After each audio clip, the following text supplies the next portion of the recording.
Pascal. You are now rocking with that dude Pascal. We be going wild, Haitian in the building, so original. Got the haters catching feelings. Get your hands up to the ceiling and keep them held high, cause St. Louis isn't ready. Forget about it, goodbye. Hold on, we just saying hi. Five somebody, rise up weekdays. Catch us live, somebody, let's go. Good morning, good afternoon, and good evening, everybody. Welcome to the Pascal Show. Hope this show finds you in great spirits. We need good spirits out here. We need good energy out here more than anything in the world right now. And, like I said, hopefully you guys are having a great morning, a great afternoon, or good evening, wherever you are watching this show right here. We have got a very interesting and tragic story to talk about here. And I got to be honest, this one hurts. I'm going to be real. This one really angers me a lot. And I haven't talked about anything police-involved tragedies like this in a long time.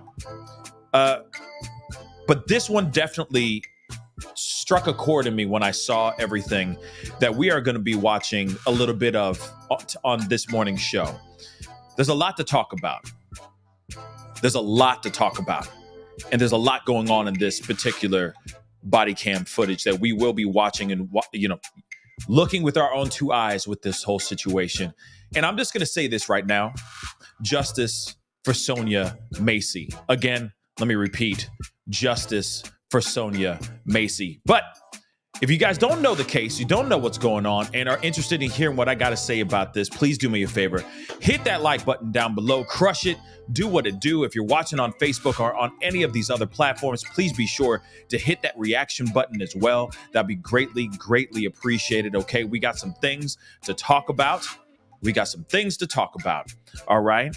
And let's not forget to, please do not forget, if you're watching on other platforms like Facebook, Instagram, TikTok, X/Twitter, hit that follow button on all those platforms. I'm on all of them. So show some love. Follow me on those platforms as well. Do not forget to crush that subscribe button on my main channel right here, The Pascal Show. You can go over to The Pascal Show clips. Go and please subscribe to that secondary channel as well. That'd be greatly appreciated. Please and thank you.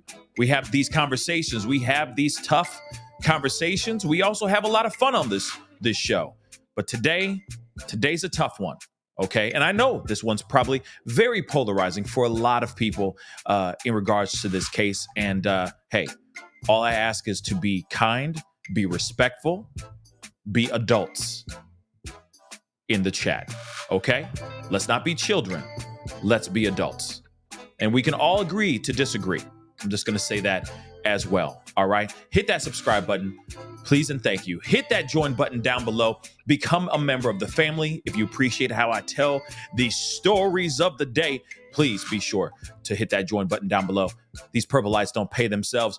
Do not forget, please check out my Patreon, patreon.com/The Pascal Show. It's right underneath me, blazing right by you in that bottom ticker right there. So go check it out. Show some love if you can. That'd be greatly appreciated. All right, guys, we got to get into this. And I want to say this too. This has already been on my radar for a very long while. I even tweeted about this. I even put in my 2 cents about this. It was a short tweet, but I retweeted a piece of information revolving around this case. But at the same time, I was going to get to this case. I know a lot of you guys have been DMing me, adding me, etc., asking, begging me, emailing me, saying, please bring awareness to this case and talk about it on your platform. Trust and believe, my plan was to talk about this. It's just been a crazy news cycle with all the stuff that's been going on politically, historically, and all that stuff as well. So we are here to talk about it today. Without a doubt, I was not going to miss this conversation and put in my 2 cents in regards to this whole thing. Mind you, though, I do want to say this, as you guys already know, I'm not a lawyer. I'm not a cop, nor have I ever had any police experience whatsoever. I have had driving while black in my life. I have experienced that type of treatment from our men and women in blue, okay, our best and brightest. I've had those experiences, but I've also had the experiences of cops being just good. kind, very cordial, and amazing. I mean, going over the top kind. Okay, real talk. Okay, I've had experiences like that, right? I've had hostile, and I've had absolutely just like little Care Bears, just lovely, right? Just absolutely lovely. So let me just make this abundantly clear. This is not an attack on police. This is not a blanketed attack on all our men and women in blue. Hail to the gnaw. But we do know, as they always say, that there are some bad apples out here in these departments, and they need to be held accountable, okay? They need to be held accountable. They need to be brought out, right? And they need to be let go, fired.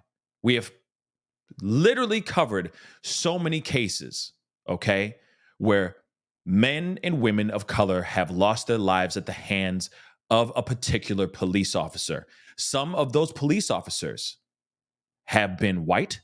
Some of those police officers have even been black. Yes, have even been black. And I just want you to know, they're all wearing blue. That's the color that they're wearing. So those particular ones that are supposed to be out here to serve and protect, those are the ones, and those ones that are doing dirty out here in these streets are the ones that should be held accountable, should be charged, and let go, right? Charged, thrown in prison, or whatever it is that is deemed fit for whatever crime or whatever thing that they did that was wrong, right?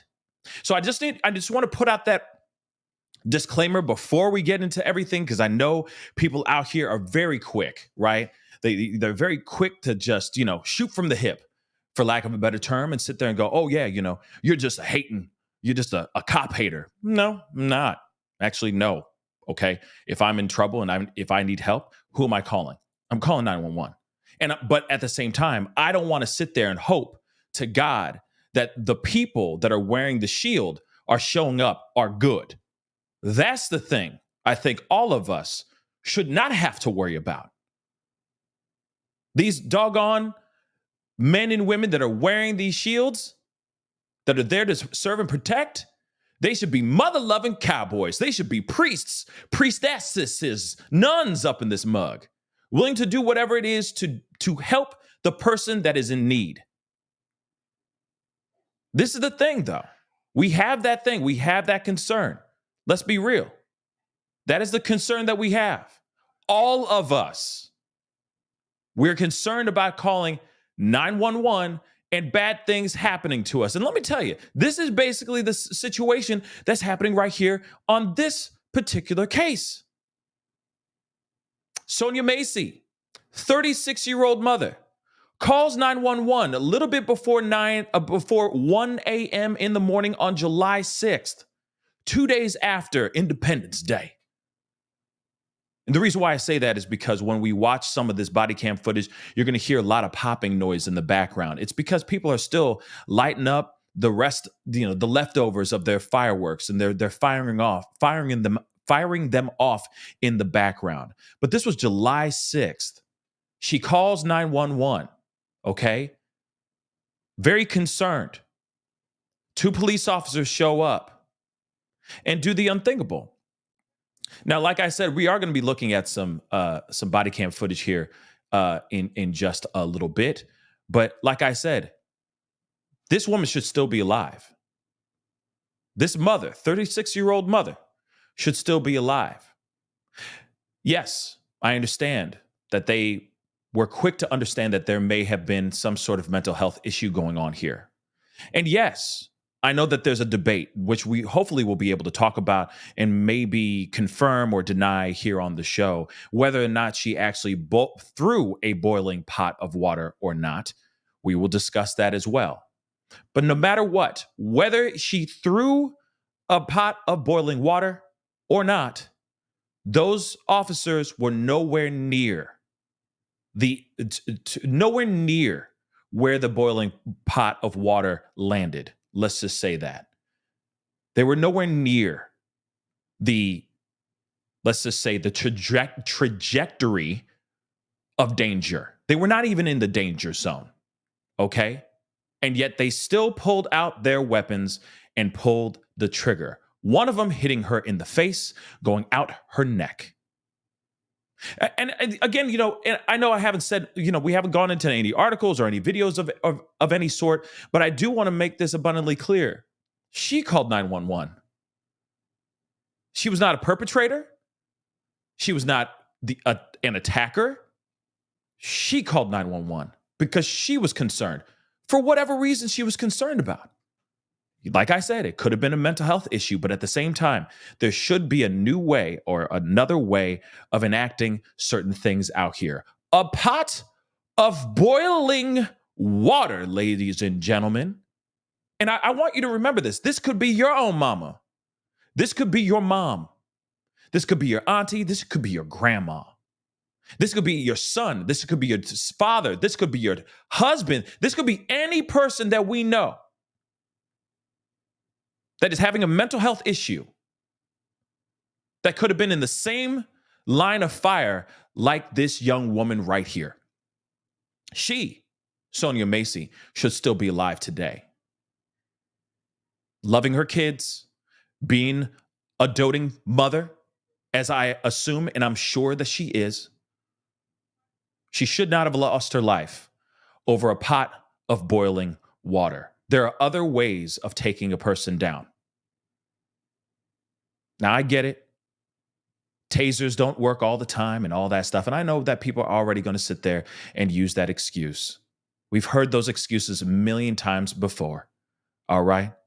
On other cases, I'm not even going to divulge into those cases and into those excuses, but we've heard them all.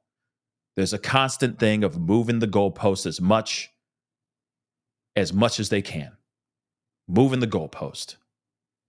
It's frustrating because when you see body cam footage like this, there's no denying. There was another way that they could have handled this situation. So let me get into this, guys. Like I said, Sonya, 36 years old, a mother, by the way. She called 911 in the early morning or, late and early morning hours, depending on how you look at it. All right. But July 6th, a little bit before 1 a.m., she called 911. So let's get into this. All right. And I'm telling you right now, too, this dude right here, Sean Grayson, you're going to see him. You're going to see how he reacts to this woman from the moment she opens the door. He's done with her. He wants nothing to do with her. He is very volatile. He is very angry. He's very rude, curt, extremely short with her. For what reason? I mean, I get it. He may have had a bad day. He may have just gotten done answering to another call. He may be tired. He may be having issues at home. But he's taking it out on this poor 36-year-old woman. Why? In fact, you're going to see in the body cam footage, which we will be looking at in a little bit, we won't show the whole thing. I do want to make sure that's abundantly clear. We're not going to show the graphic part, okay? We will stop right at the moment where they actually pull the trigger, because I think everyone's seen that part of that video quite a bit. But even before, she is saying, I rebuke you. I will rebuke you in the name of Jesus. And he says, you rebuke me, I'm going to shoot you in the effing face. This man is on one from the moment he knocks or rings the doorbell to the moment he takes this woman's life. Aggressive, angry, etc. Now he's being charged with M. We got to use these code words, unfortunately. And I know there's some people out here that are defending him, saying that he did no wrong. But this is not like she was attacking him with a knife or a sharp object or even a pew-pew. It was a pot of boiling water in which he was far away from. Both officers. I got some more information that is absolutely crazy. It's crazy. especially information about this man right here. He has quite the laundry list of bad things. This is not a good cop. And yet, he was still out here in these streets protecting and serving. Interesting, right? We are going to hear from the family as well. Some accounts from the son, Sonya Massey's son.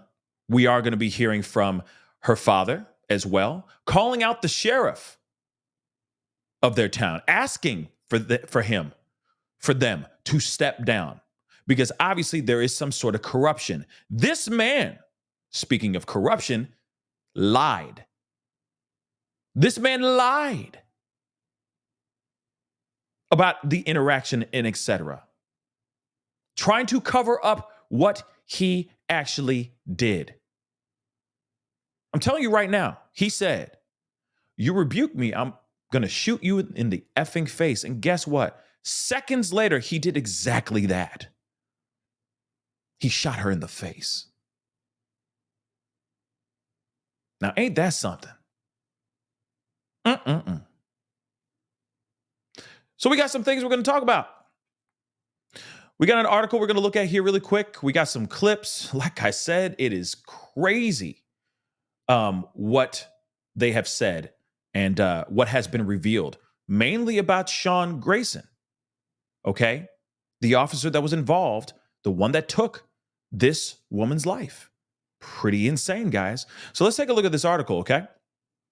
They say early in the disastrous July 6th encounter between Sonya Massey and now terminated, okay, Sangamon County Sheriff's Deputy Sean Grayson, she told the officer and his partner, "I love y'all. Thank y'all."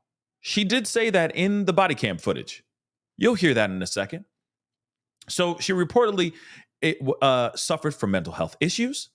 She had called 911 a few minutes before 1 a.m., asking police to respond to her home in Springfield, Illinois.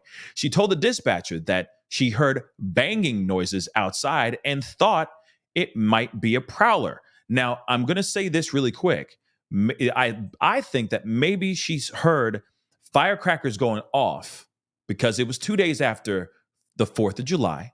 People are still popping off fireworks, right? Man, people were shooting off fireworks a week before 4th of July and even a week after in my neighborhood. So I don't know about you guys, but I was hearing all that for like 2 weeks. But the thing is if she was going through some sort of mental health issue, yeah, I could definitely see her going like, what's up with all that banging noise? You know what I mean? Is somebody trying to get in my house? That's a possibility, right? So she calls 911, says there's banging outside, okay? Banging noises outside and thought it might be a prowler. Roughly 30 minutes later, she lay dying on her kitchen floor. All right. So we already know Sonya Massey was born February 12th, 1988 in San Diego. She's the mother of two teenagers, okay? So loved to do hair and spend time with her family. Here's a photo of her, okay?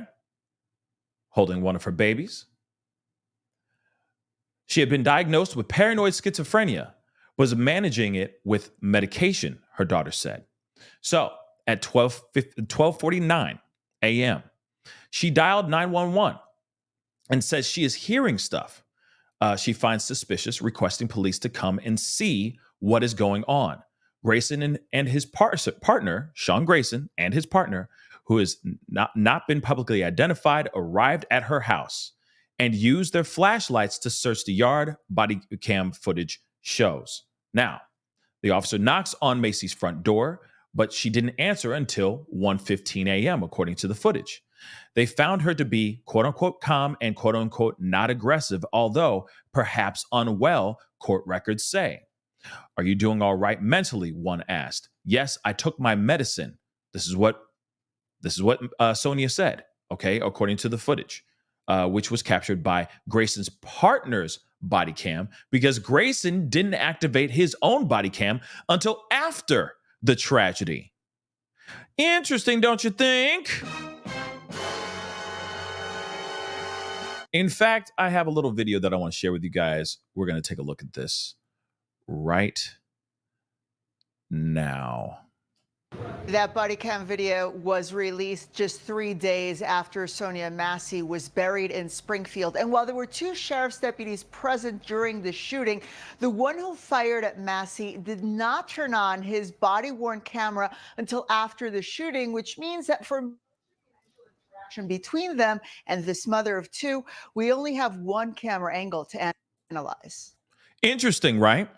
Now, I want you guys to know, thank you, baby Jesus, all right, that there was at least one body cam video rolling. Yeah, Rachel just said, I wondered about that. Yeah, we only see the other officer's body cam going on. He did not turn on, or his body cam was not activated at all until after he pulled the trigger. But like I said, thank God the partner that he had his body camera running the entire time. Because you know what? They would have taken whatever he said at value. They would have taken whatever his account was, and they would have said, oh, that's the truth. That's 110% the truth. Yet this is a cop that was covering things up. This is a cop that was lying. But once this body cam footage came out, it shows absolutely, without a shadow of a doubt, that he took this woman's life unwarranted. But let's continue on. Interesting, right? Body camera on him was not activated at all. Interesting. Not sitting here saying any conspiracy. That's just the truth. Why didn't he have his body cam on? That's one thing I think everyone's going to want to ask. Now, here's the thing. I will say this just to be fair. There could be a possibility where he just forgot. Maybe. But you could see his demeanor throughout this entire thing. Makes you wonder, what's going on here? Optically, it looks bad. Optically, it looks like he chose not to turn it on because he knew how he was going to treat this particular call. Just saying that out loud. But there is also a possibility. There is also a possibility that he just didn't think of turning it on because he didn't think that this was going to be that big of a deal. Maybe he didn't even know that it was going to turn into what it turned into. But at the same time, optically, what does the public think right now, given the fact that it wasn't on? If you are answering to any 911 call, you might as well have the body cam on at all times. No matter if you're getting a cat out of a tree or if you are actually chasing an assailant down the street, it should be on at all times. I don't care. I'd love to see you get Fluffy out of the tree. Yay, cops being good. Yes. Oh, look at that cute little orange tabby. Ain't he the cutest? Look at Fluffy. I don't care. Body cam should be on. But the fact that it's not on, the general public's looking at this and saying optically, this man was up to no good and was planning on doing something bad. You see what I'm saying? You could look at both sides, right? You could look both sides of the spectrum, both sides of the fence, and go, he didn't have it on because he was about to do something bad, or he didn't turn it on because he thought it was not that big of a deal of a call. I leave that decision up to you guys, fam. But please, like I said, play nicely in our sandbox, okay? Be adults, all right? But let's continue on. So she says that body cam, he didn't activate his body cam until after he did what he did, okay? While Grayson's partner checked out the rest of the small house, Grayson spotted a pot of water on the nearby stove and told Sonya to shut it off. Okay. We don't need a fire while we're here, he says. Okay, fine. All right. Things begin to go sideways. In the chaotic moments that followed, Massey picked up the pot, which prompted Grayson and his partner to retreat. Massey asked where they're going, to which Grayson said they're trying to get away from your hot, steaming water. A seemingly confused Sonya then asked, away from the hot, steaming water? I'll rebuke you in the name of Jesus. Grayson reacted by drawing his weapon, shouting, you better effing not. I swear to God, I'll effing shoot you in the effing face. Drop the effing pot. Drop the effing pot. Drop it. Interesting that they muted, or they censored these F words, but they kept these out. That's interesting. But moving on. At 1:21 a.m., Sean Grayson fired 3 shots at Massey, unaliving her with a bullet to the face. His partner told him he is going to get his first aid kit from their patrol car, but Grayson said that, quote unquote, it's a headshot and there's nothing we can do.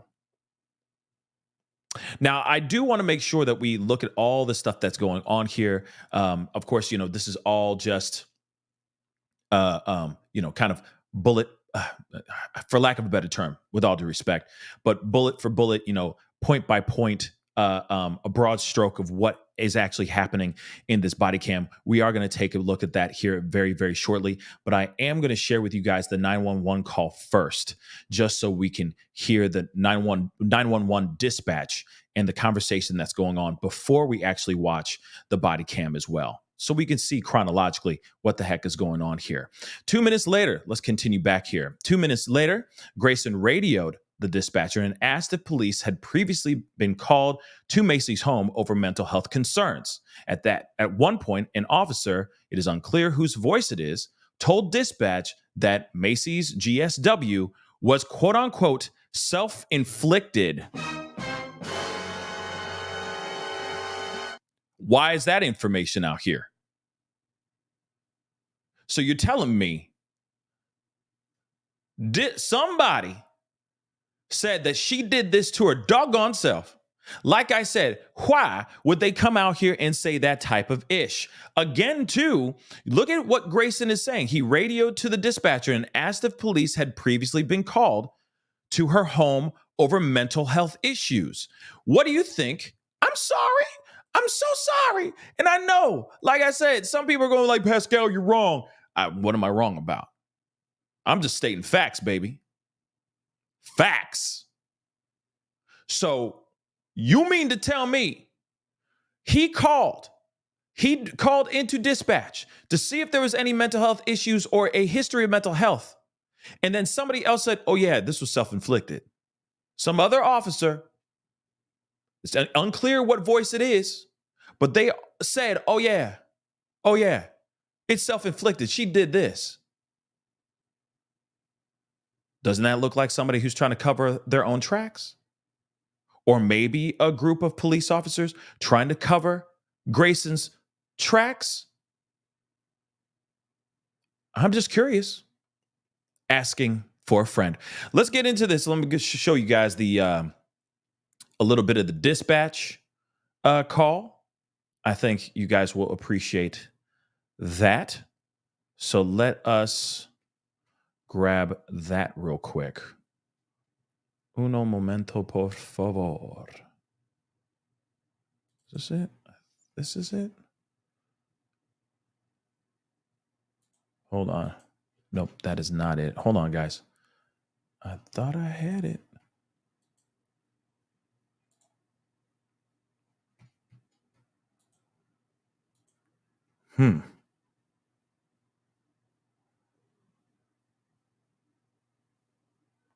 Where's the dispatch?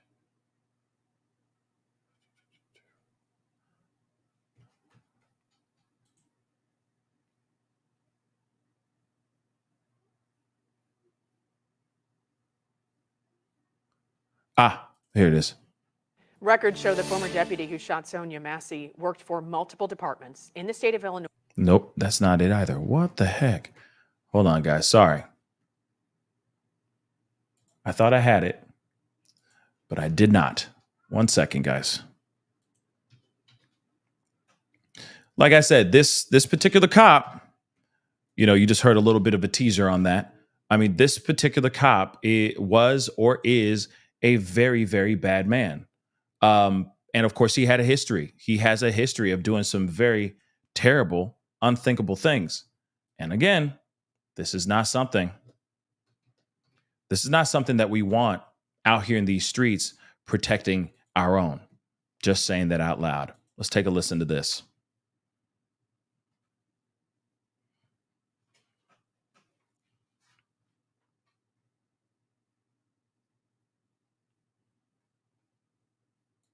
And just so you guys know, it says the following audio consists of the dispatch system scanner transmissions from July 6th between 1:01 a.m.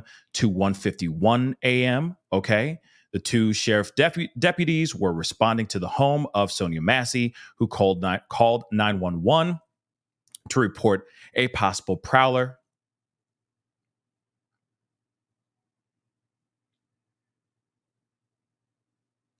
Of course, Grayson accused of pulling the trigger on Macy's face, or Macy in the face, was indicted on July 17th on charges of first-degree M and other charges. He has pled not guilty. Just so you guys know. Ain't that interesting? She 318, 319, just 43. When you're clear that, I'm going to have you both stacked to a prowler. Caller hears noises outside the house. Wouldn't answer questions. Hung up on us. 19, I'm en route. 18 en route. 7. 18 and 19, 23. 18, 19, 7.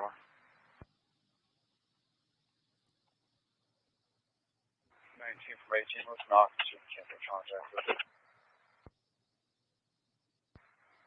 7.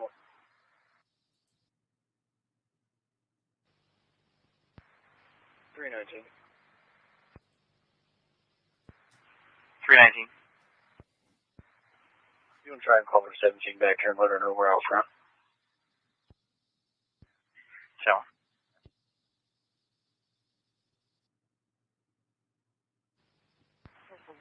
Hitting no answer on callback, going to a voicemail with no name. I hear her phone ringing, and she's using some of the doors, so we're about to go send it.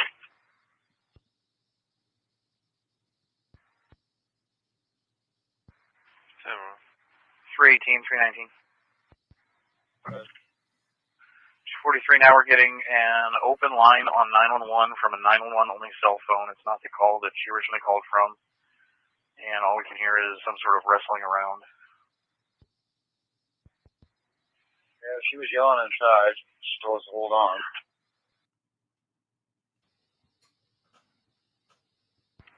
So you see, okay, so they were out there for a little bit trying to get to her. Okay. Obviously, they were responding to the call. They were responding to this 911 call. And of course, they're looking at this and saying, hey, she's taking a minute to get to us, but she, we can hear her inside. She's yelling from the inside, so on and so forth. Okay. I want to make that abundantly clear. All right. And let me just say this as well. Just because they were, that could mean many, many different things. That could mean that the prowler's inside. That can mean that there is some sort of, monster inside, and she's, a victim of some sort of situation here. Absolutely. Absolutely. And, so they're just doing everything they can right now at this particular moment. But like I said, everything goes very, very south, very, very fast. And you'll see in a second. Let's continue. 19, I got a 20 quit. Go ahead.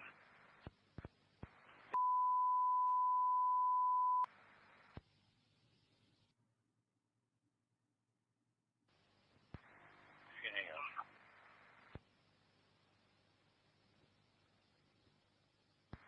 318, are you out with her? Yes, please hang up. Absolutely will.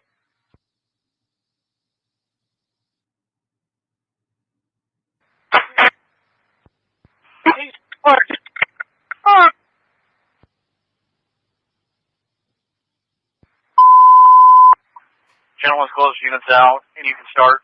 Headshot wounded female. 1078. And you can start 2868 Hoover, 2868 Hoover. Units on scene are 1078, shots fired.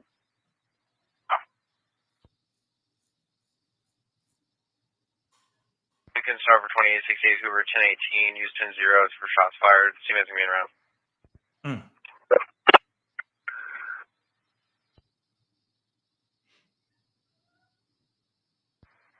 Hey, please show me. 7-4. 35, I'm Trevor.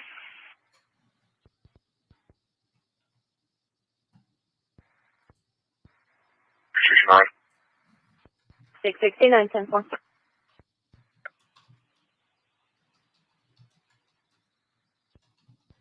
Where's that at? 695, 2678 Hoover, 2678 Hoover. 10-4.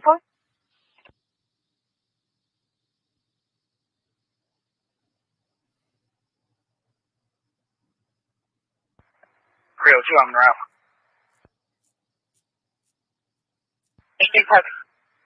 Sure. From ahead. Copy that.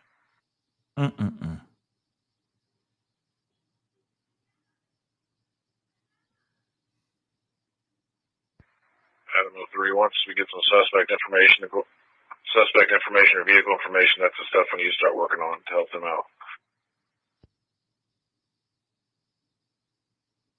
Adam 03, key 21. 4.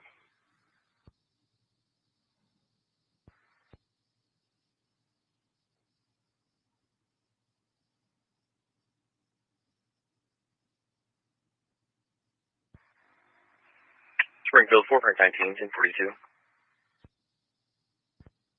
19, 10-4. Swing line. Just confirm self-inflicted.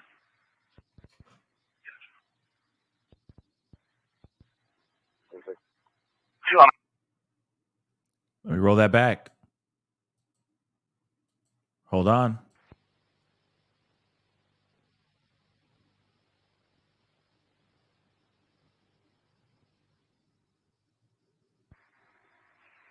Springfield 4, Frank 19, 1042. 19, 10-4. Swing line. Just confirm self-inflicted. Just confirm, self-inflicted. Then you hear somebody say, yeah. Hold on. Do you hear that? Or am I crazy? But let me continue. When I heard this before, I was like, wait a second. It sounds like somebody just said yes. Okay. When he says, just confirm self-inflicted. But let's keep it rolling. Let's see. 2 on out. Copy County's update. I didn't. Self-inflicted. Hold on. I'm rolling that all the way back for the nosebleed seats to hear that. And like I said, why would they sit there and say that this was self-inflicted if it was not self-inflicted? You feel me? Why would they say something like that when the body cam footage does show, without a shadow of a doubt, they pulled the trigger, took this young woman's life? Okay, let me just roll it. This is in Illinois, everybody. Lil Patty just said, which state? Illinois, Springfield, Illinois, y'all. This happened just a few weeks ago. Okay? Swing line. Just confirm self-inflicted. I heard yes, but okay. But they still confirm it no matter what. 2 on out. Sure enough. It sounds like sure enough. But go ahead. Copy County's update. I didn't. Self-inflicted. Boom. Who says, why would they say self-inflicted? Why? Why? But okay. Yeah. Oh, wow, indeed, prototype. Oh, wow, indeed. Okay. Let's continue. Yes, I am going to be showing Pirates Booty. I am going to be showing the body cam footage for sure. We will be watching that. We are not watching to the point where we'll get to the point where they pull the trigger, but we're stopping right before that. Okay, we're stopping right up in that moment. But I'm telling you right now, these police officers, you see it in the body cam footage, regardless if she threw the pot or not, because I know that this is a situation. It's boiling Watergate, okay? It's Potgate, all right? Where people are sitting here going, hey, did she threw the pot? Other people are saying, no, she didn't. I see it one way. I do. But at the end of the day, it doesn't even matter whether she threw the pot or not. It doesn't. Let's be real. She's gone. They pulled the trigger. She is gone. It was a boiling pot of water. That's it. They could have used a taser. They could have moved out the way, right? Backed up, which is what they did. I can't talk today. It's a very early morning. It's not even a very early morning, but you know what I mean. Okay. It's just been cobwebs, right?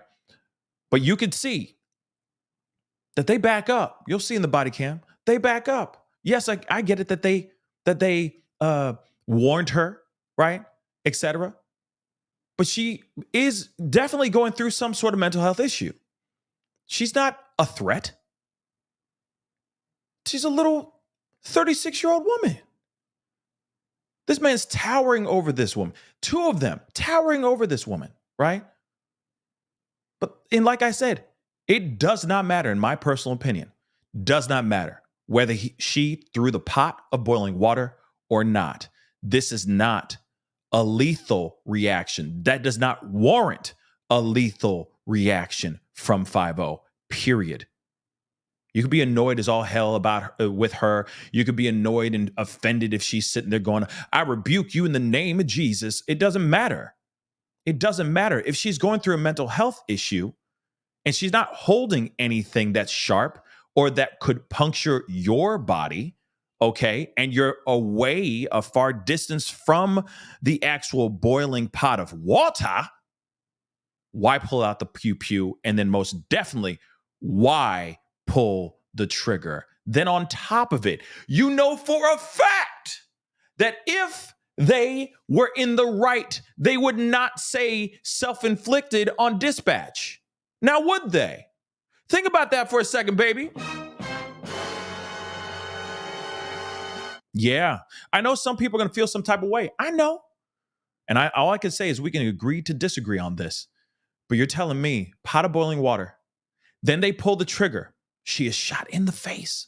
He said that too, seconds before he pulls the trigger. And then afterwards, he goes on dispatch, or someone goes on dispatch and starts to put out the narrative that she did this to her doggone self. Why would they put that information out there if they felt that it was a justifiable unaliving? Think about it. Think about it for a second. Even you naysayers out there, think about it for a second. Okay? Think about it. If they were not in the wrong in the first place, they would never have said self-inflicted. Let's continue.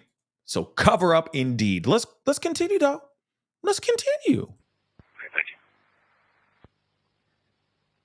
Units en route to Hoover, slow down and continue. Units en route to 2868 Hoover, slow down and continue. Similar units en route to Hoover, continue but slow down. EMS coming 1018. All units have been advised to slow down except for EMS, who is coming 1018. 43, team is going to be coming 1018. Make sure you're clear of the roadway to the scene.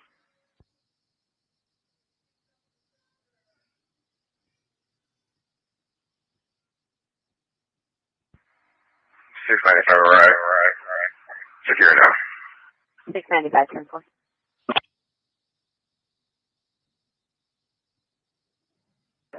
I'm going to be 23. Yeah.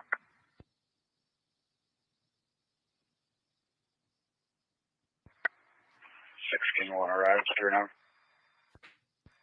16-1, 10-4. I think we're good out here. We don't need anything else. 10-4, any units are out to Hoover that are not 10-6 or 23, disregard and advise.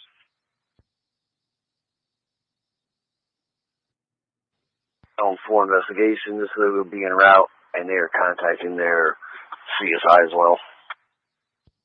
Okay. So you guys get the general idea on that, right? Dispatch says, and it's very revealing. Okay. In my personal opinion, what we see there says a lot to me. To me, it sounds like this officer or these two officers were trying to do whatever they could to cover themselves up, because they, of course, were afraid of something like this becoming a massive national and possibly international reaction, right? And now it's become that because they were literally trying to cover their doggone tracks, okay? They're out here lying on their own dispatch. Whoever that person may be, whoever that officer may be, they put that information out there. Why would they put that information out there in the first place? That's what I mean by they are trying to cover something up here, and it's over a pot of boiling water. Now, let's get into this, okay? We're going to look at this body cam footage. We need to take a look at it for ourselves and see what's going on here. Because like I said, it just doesn't, it just doesn't make any bloody sense to me. All right, guys. This, seriously, my thoughts and prayers go out to the family, okay, to the Massey family. I can't believe that this even actually happened. This really angers me. This is not a situation that should have transpired in the way that it did. She should be alive right now, being with her family. But then even after this terrible situation happened, the police, or at least these particular sheriff deputies, this particular sheriff deputy is still, even to this day, not taking accountability for his actions. He believes his actions were warranted. He believes his actions are justified. But what's really messed up about it is, for a second there, at least in dispatch, he believed he did something wrong. Hence the reason why he was trying to cover it up and say that she did this to herself. Ain't that about a B? Let's continue on, though. All right. Actually, let me grab some of these super chats here really, really quick. Jackie Sue, thank you so much for the love. I appreciate you covering this case. Of course, we need to bring awareness to this and justice for her as well. Absolutely. 110%. All right. Laura, thank you so much. This needs to bring important conversations about police's handling and bias towards mental health. Absolutely. I completely agree. I agree 110% with that. Yes, there needs to be a new approach on certain things. Doesn't matter if that person's under the influence or if they are going through a mental health issue. There needs to be a new protocol on how they handle civilians that are dealing with a mental break. And these officers also need to have compassion. I'm going to be real. These officers need to find a moment of compassion as well. Yes, I get it that every day, let me just say this really quick, okay? Shout out to all you law enforcers, law enforcement officers that are out here that are doing everything you can to survive the day. Not only protect the people and answer to these terrible things that are out here, because there's monsters out here doing terrible things every single day. And I get it that a lot of these officers are literally thinking that every day that they kiss their wife and their kids or their loved ones goodbye and walk out the door, that could be their last day walking out that door. Okay, there's a lot of things to put in consideration. Yes, I understand that you guys are literally running into the fire every single day, 24/7, every single time that you are on your shift. But at the same time, there needs to be a level of compassion for these civilians as well. You cannot just look at this person and just go, "Oh, she crazy. I'm done." You know what I mean? Girl, we done. You good? You good? There's got to be a level of compassion. Oh, she lost her marbles. I'm just going to be rude to this person when this person's calling because they're having a mental health issue, okay? We need police officers that are out here that are, I understand, dodging bullets sometimes, okay? Sometimes more often than they want to be dodging bullets, okay? But we also need those particular officers that know how to switch that moment of care and compassion on and off. When to be the bulldog, when to be the guard dog, but also when to be that kind, understanding, helping hand out here for the community. And this particular person, Sean Grayson, is the worst example of how a police officer should operate out here in these streets. And there are other ones just like Sean Grayson out there in these streets as we speak. And that scares the hell out of me, guys. That scares the hell out of me. Just saying. I'm not saying all the police officers are like that, but there are police officers just like that right out here in these streets, just mad at the world for whatever reason. You know, maybe he had an opportunity for, a shot at the NFL. He never made it. So he's angry about it. So he just takes it out on everybody else, all the civilians that he, encounters every single day. I'm not getting paid enough, so on and so forth. Okay, fine. Find another job. The world needs more bartenders. If you're not fit for the job, don't do the job. Like I said, there needs to be understanding when to use brute force and when not to, and use your helping hand. There needs to be officers that know both. Just saying that out loud. Anyway, Grace, thank you so much. Regardless if she threw it or could have been prevented. They told her to turn off the water. They drew their guns after she did what she was told. She did. She did. But like I said, let's take a look at the video. We're going to look at the video. Lisa, thank you so much for the love. I appreciate it. Lisa, again, thank you so much. Pascal, please look at Messenger. It's only a 2-minute clip from the body cam that has been enhanced. I'll take a look at that when I get a minute, okay? We do have the body cam footage here too, which we are going to be looking at here right now. Again, thank you guys so much for the super chats and your thoughts and everything. But I'm going to be real. Like I said, I appreciate the men and women that protect our country, that protect our cities and and all that, to protect us civilians out here. But like I said, there's got to be a balance. There's got to be better. If it's a matter of training, if it's a matter of protocol, there needs to be a better way. There's got to be more compassion, especially for those who are going through mental health issues, for sure. But let's continue on. We got to look at this video. And we're not going to watch the whole thing like in its entirety. We're just going to be going through bits and pieces of this because it's about a 36-minute long body cam. The first 9 minutes is really where it all goes down. And then, of course, afterwards is the aftermath. Again, I'm going to repeat this again. Again, we are not going to show the moment where he pulls the trigger. We go up to that point and then we stop. I'm just letting you guys know. If you guys want to see that kind of carnage, go to X/Twitter. It's all over the place. All right. And everyone's dissected every single thing leading up or even after they pull the trigger. So I just highly recommend that. Okay. So let's take a look at this video.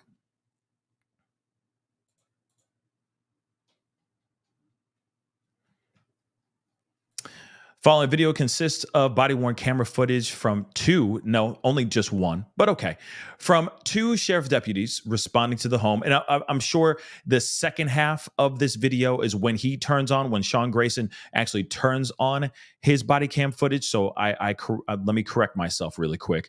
But during the whole interaction, he doesn't have it on. Let me remind you guys that his body cam is not on at all. Okay. Deputy Sean Grayson, is accused of taking Sonya Massey's life by shooting her in the face. Of course, he has pled not guilty. And of course, this video was released at the request of Massey's family. All right. And of course, there's a lot of crude language. We're not going to get to the very graphic stuff. Like I said, we're going to stop at the graphic stuff. But like I said, it's not great. But if you do watch it at your own discretion later on, just let you know. Just letting you know it is graphic. Let's continue.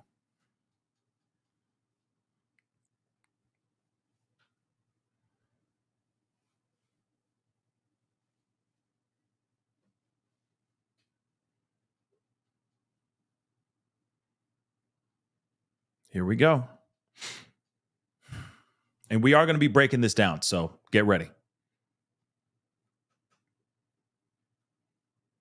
They responded to a call. All right. They responded to a 911 call, making contact with the caller, Sonya, at her residence during the interaction inside the home of Sonya's house. Former Deputy Grayson discharged his firearm, striking her and, of course, unaliving her. This interaction was captured by body-worn camera, video. On the same night, around 1:43 a.m., all right, the sheriff's office notifies the Illinois State Police, and requested assistance to conduct independent investigation into this tragedy. All right, many weeks later, all right, the state attorney's office presented evidence from the ISP independent investigation, which included the following body-worn camera footage of this unaliving of Sonya to the grand jury of Sangamon County, Illinois, on July 17th, 2024. The grand jury returned a true bill of indictment charging the former sheriff's deputy, Sean Grayson, with 3 counts of first-degree M, 1 count of aggravated battery with a firearm, and 1 count of official misconduct.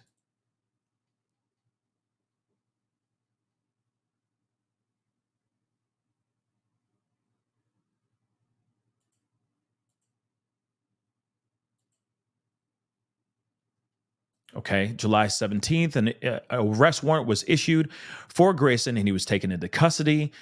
Same day, State Attorney Milser, something like that, Milhisser, and ISP special agents met with the family of Sonya's and their attorneys and informed them that the charges against the defendant, or informed them of the charges against the defendant and his in custody status. At the time, the family viewed the body cam footage of both angles. All right. July 18th, Circuit Judge Cadigan ordered Sean Grayson detained pending trial. The charges are not evidence against the defendant, and the defendant is presumed innocent until proven guilty beyond a reasonable doubt in a court of law. But we're all going to see this video, and in my personal opinion, him guilty as hell. First body cam footage. Now, like I said, he did not turn on his body cam at all until after the whole thing went down. And then somebody was saying that this was self-inflicted. So, yeah, take that however you want it, okay? But let's take a look at body cam, the only body cam that shows the truth. There's no sound in the very beginning, just so you know.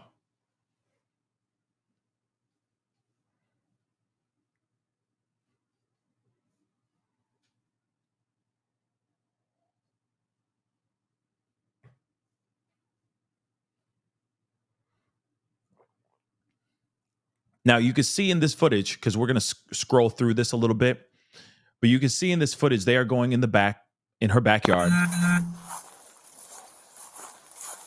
They're going through her backyard to make sure that there isn't a prowler. There isn't some sort of, culprit, you know what I mean, in the house or anywhere near her grounds.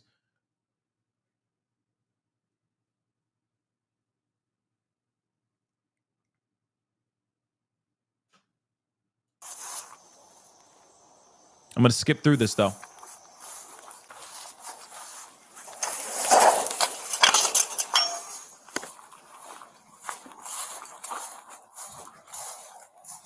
Also, a friendly reminder, this officer has not been identified. The second officer has not been identified that I know of. Maybe he has been identified, but I have not heard anything about this second officer.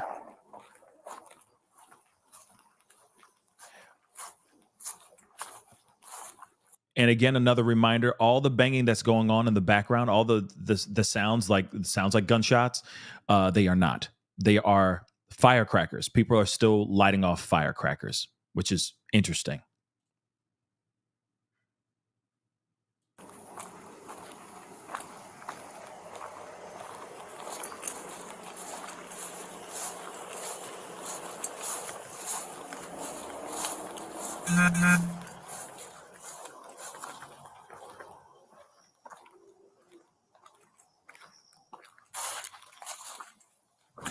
I'm going to keep moving up. Like I said, they're just searching the grounds.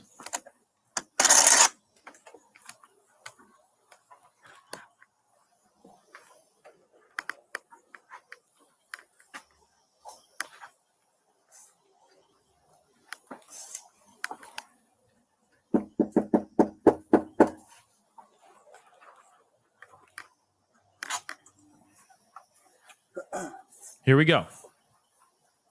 There's a bike sitting back there. Where? On the back door. I don't know if it's hers. I love tapping. So tomorrow.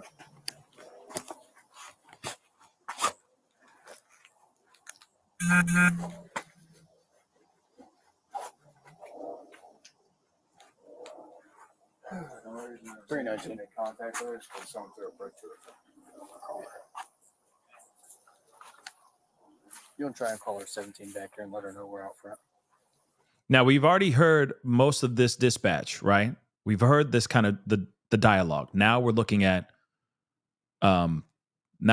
this, all right?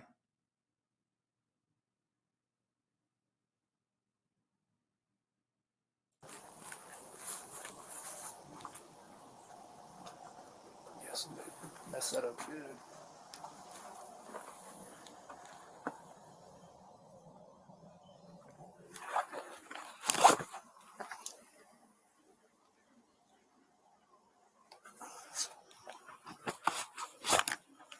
I hear the phone ringing.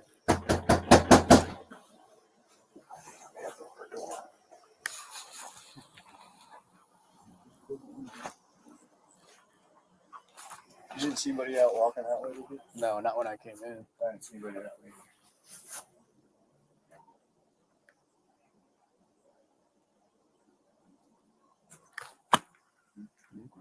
I hear her phone ringing and she's refusing to come to the door, so we're about to go tonight.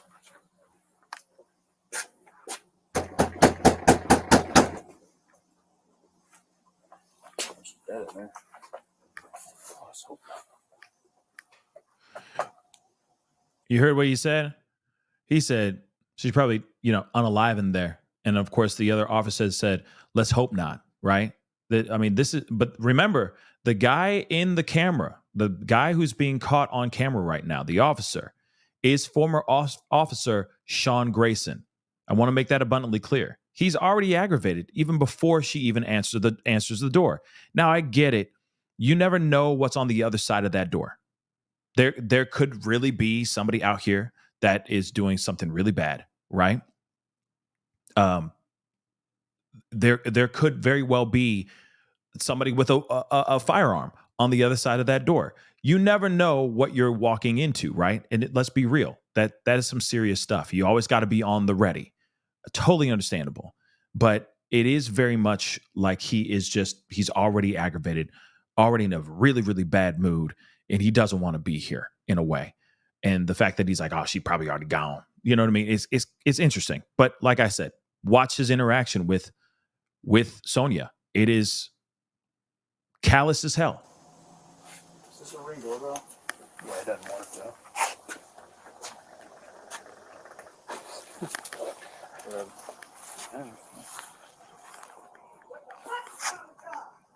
Sheriff's office.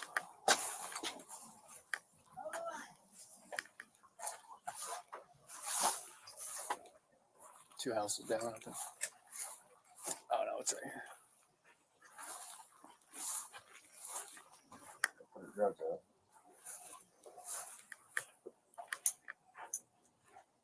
Go ahead.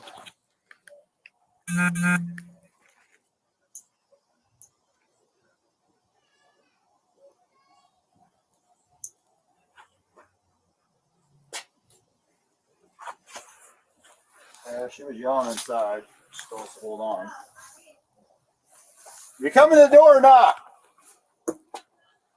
All right, hurry up. Town, bud.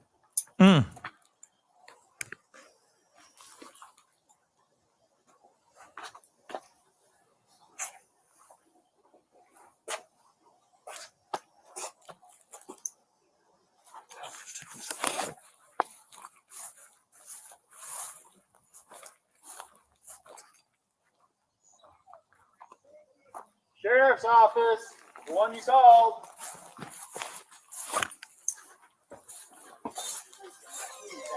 Nobody is out here, and I need to go here. Please don't hurt me. Oh, we hurt you. You called us. Okay.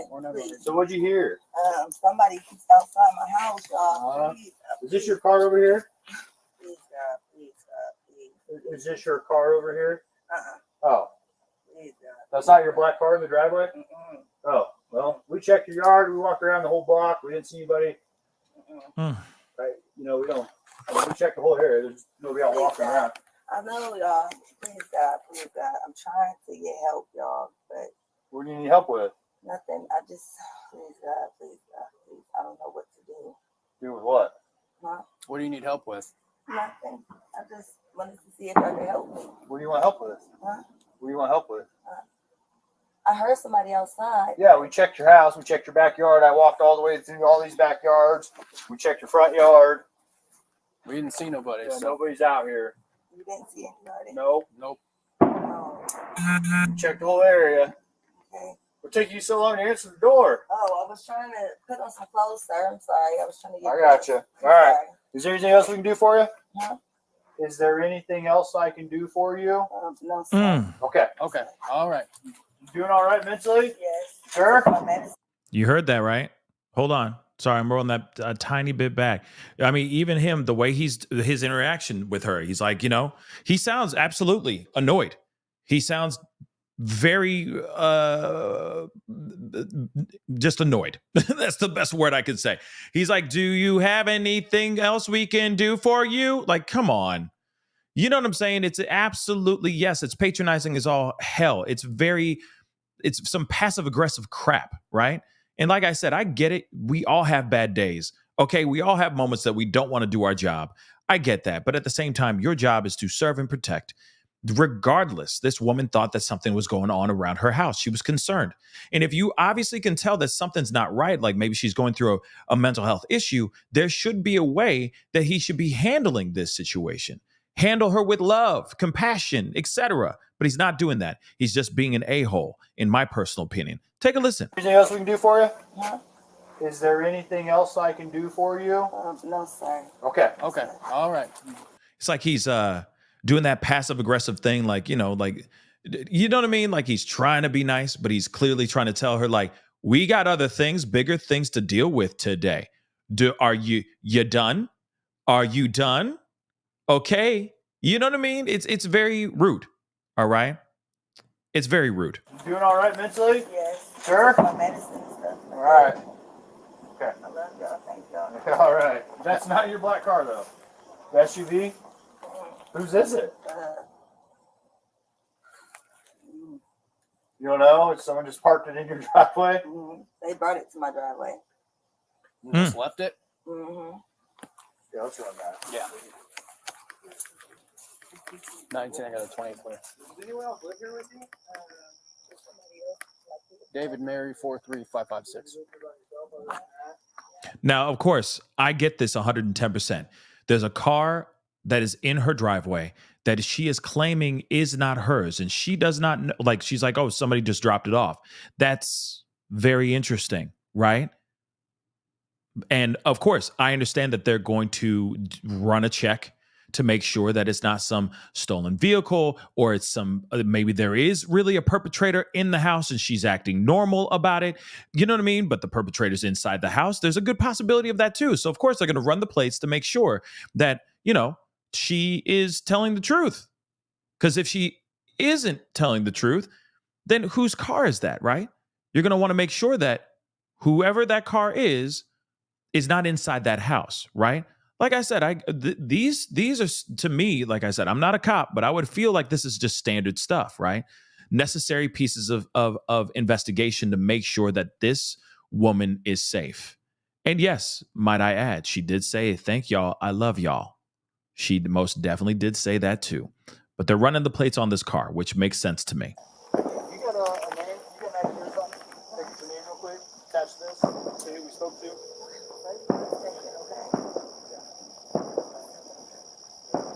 Fireworks going off in the background still.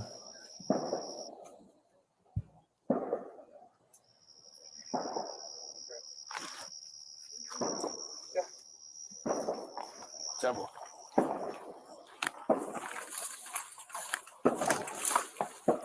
Wow.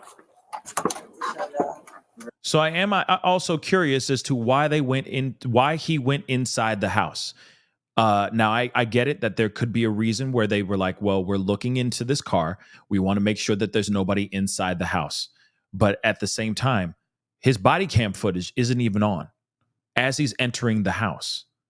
He didn't even turn it on even then, which in my personal opinion, yeah, you should turn it on just to make sure nothing bad is happening here, right? Like I said, everyone has a bad day. Everyone has bad days. Everyone can be temperamental as all get out. No one is perfect. But at the same time, there are things that should have been done here that he didn't do, in my personal opinion. And again, because the officer walked away to look at the car, the plates on the car, we don't hear why he walks into, initially, we don't hear why he walks into the house in the first place.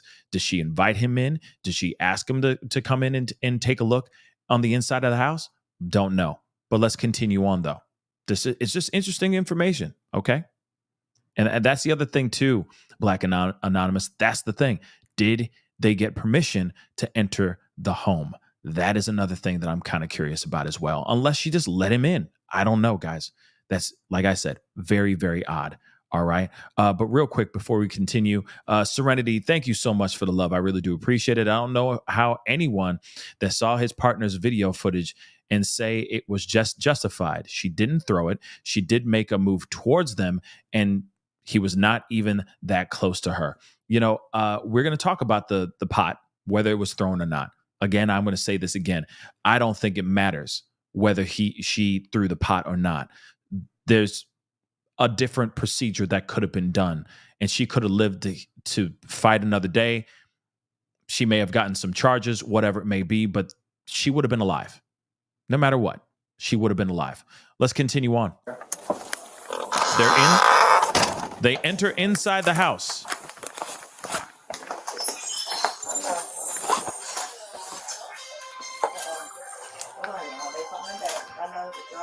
And you can see the place is in complete disarray. That's kind of that can be, all right, a sign, right?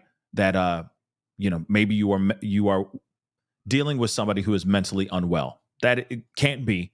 But also, I've seen houses that are just a cluster F, and everyone's sound has a sound mind. So people live differently. You know what I mean? But that doesn't mean bad things are happening in this place. It doesn't mean that there should be a suspicion of bad things coming, right? But you can clearly hear in her conversation, right, how she's talking, her vernacular, how she keeps repeating certain things, that she's mentally unwell. And I will, give these officers credit. In the beginning, they saw that she was mentally unwell. Period. They saw that, and they said, "You okay? Are you dealing with any mental issues?" And she said, "I did take my meds today." So interesting.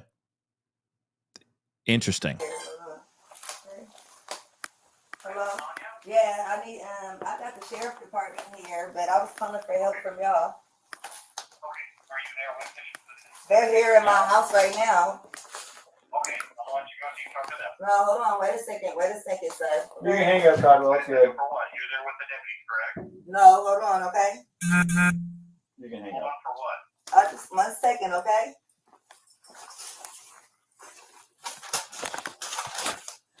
Okay.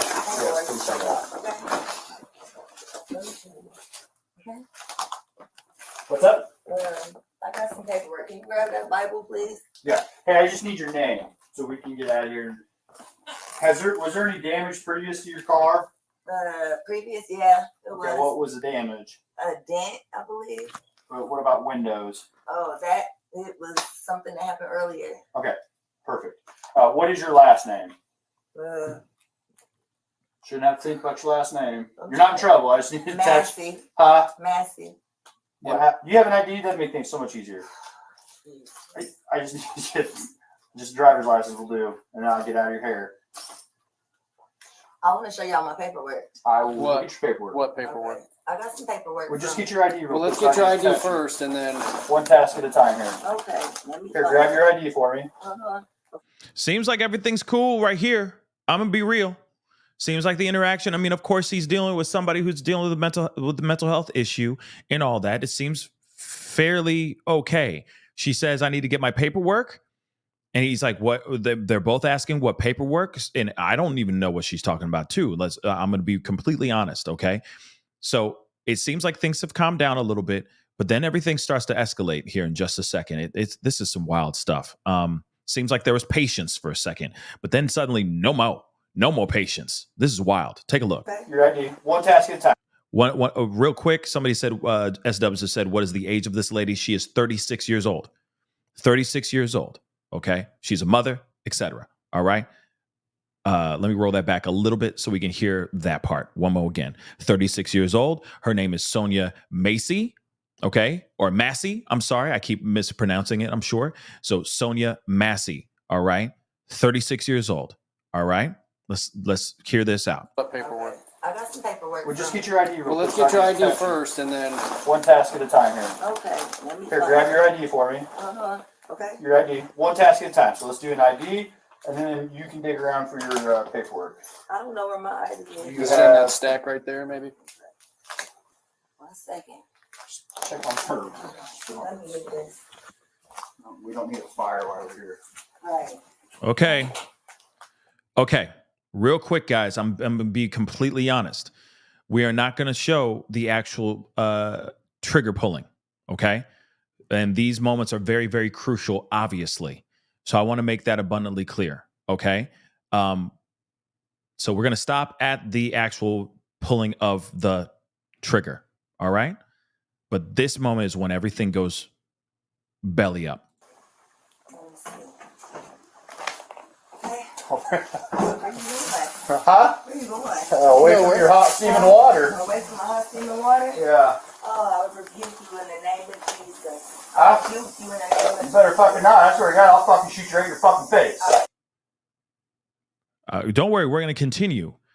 But she said, I rebuke you in the name of Jesus. I rebuke you in the name of Jesus. She said it twice. And then he said, you better not, or I'm going to shoot you in the effing face. Let's continue. I'm going to lower the volume a little bit because I'm sure it gets loud. Okay, I'm sorry. Drop the fucking pot! Drop the fucking pot! Drop! Okay. Now,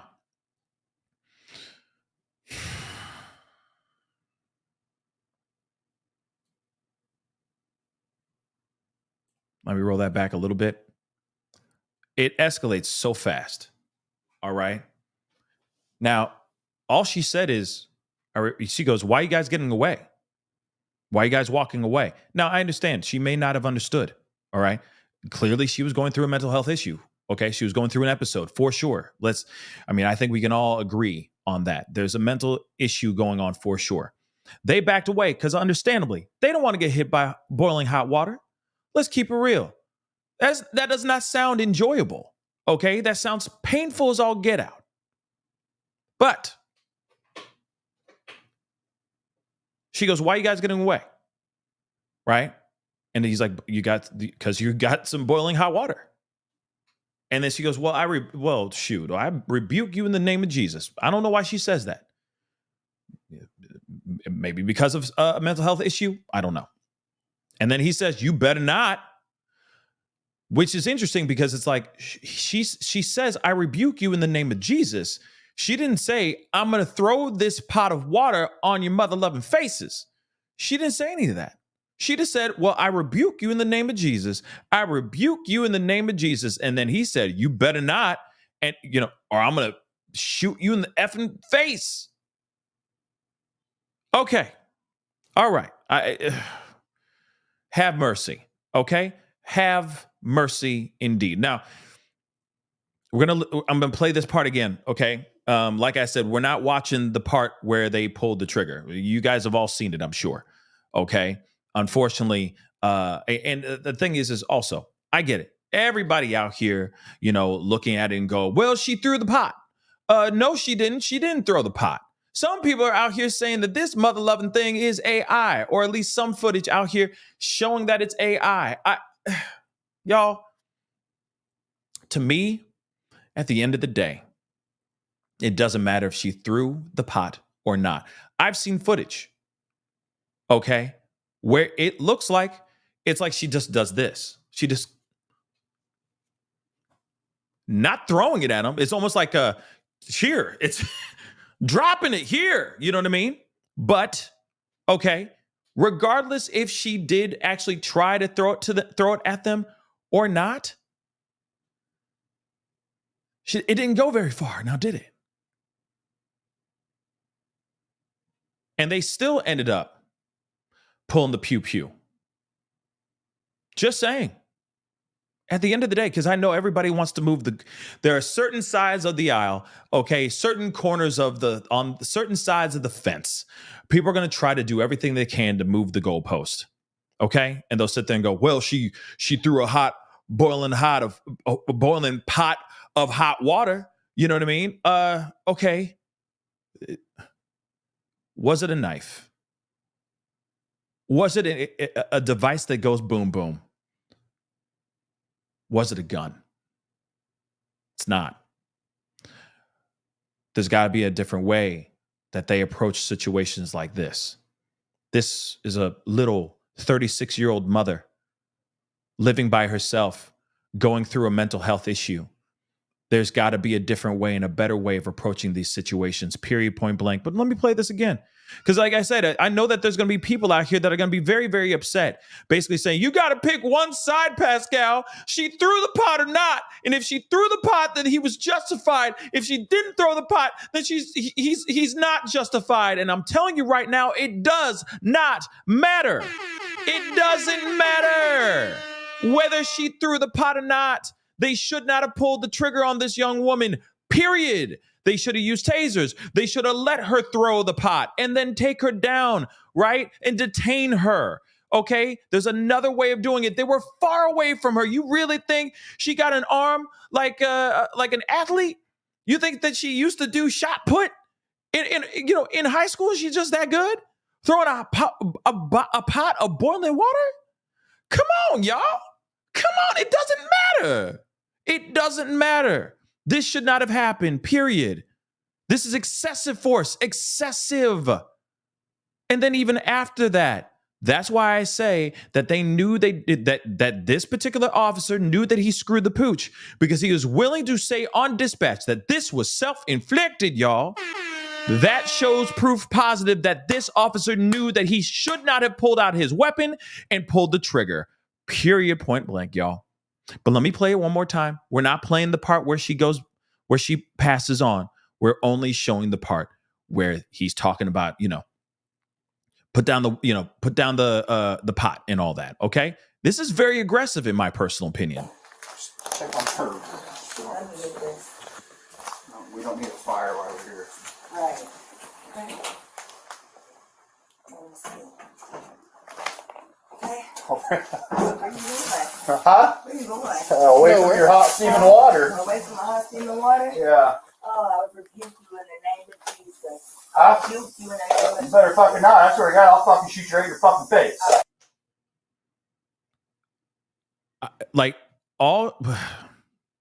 How did this? I'm asking for a friend. How did they automatically think that it was going to go? And I get it that they're in the room. You never know. They got to protect themselves. Not only protect her, but protect themselves. But again, and I know, boiling hot water is terrible. Okay, terrible. But it's interesting. Very beginning, when we see his demeanor before he walks into the house, it's very passive aggressive. It's very rude. It's very heartless. It's very curt. It's callous. He doesn't give a damn. It's like he wants to move on to the next call.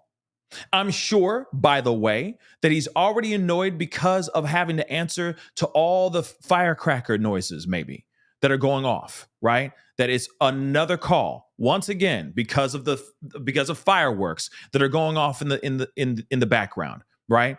And them going up to many kids, I'm sure, many people that are igniting and setting off fireworks and telling them stop, right? Can you stop now? Can you please stop? Guys, just stop with the fireworks. Okay, it's time to turn it in.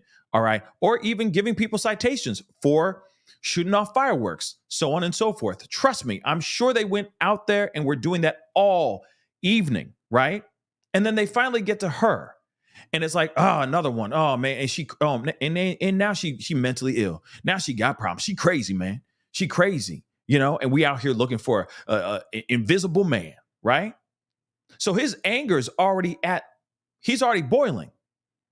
But then it seems like he cools off for a second when he's asking for the ID, right? He's getting the ID, so on and so forth. Maybe he's looking for a reason to detain her. I don't know. Okay. But he's still gets the ID, and then he's getting the ID, or she is getting the ID, and then she goes, "Oh, I need to get some paperwork." And he's like, "What are you talking about paperwork? What paperwork?" Right? So then she goes in there. He's like he's pointing at the boiling hot, the pot of water that's on, right? And she's like, "Oh yeah, I'll turn it off," because he's like, "We don't need a fire in here right now." Okay, cool, fine. Just finding ways to protect himself. Then the cop moves all the way. He retreats. The guy with the body cam retreats all the way back. And she goes, wait, what are you doing? What happened? Why are you going? Where are you going? Right? And they're like, well, we don't want to get, it's a pot of boiling water. You know what I mean? We're just trying to get away from the pot of boiling water. Hold on. Let me play that one more time for you guys.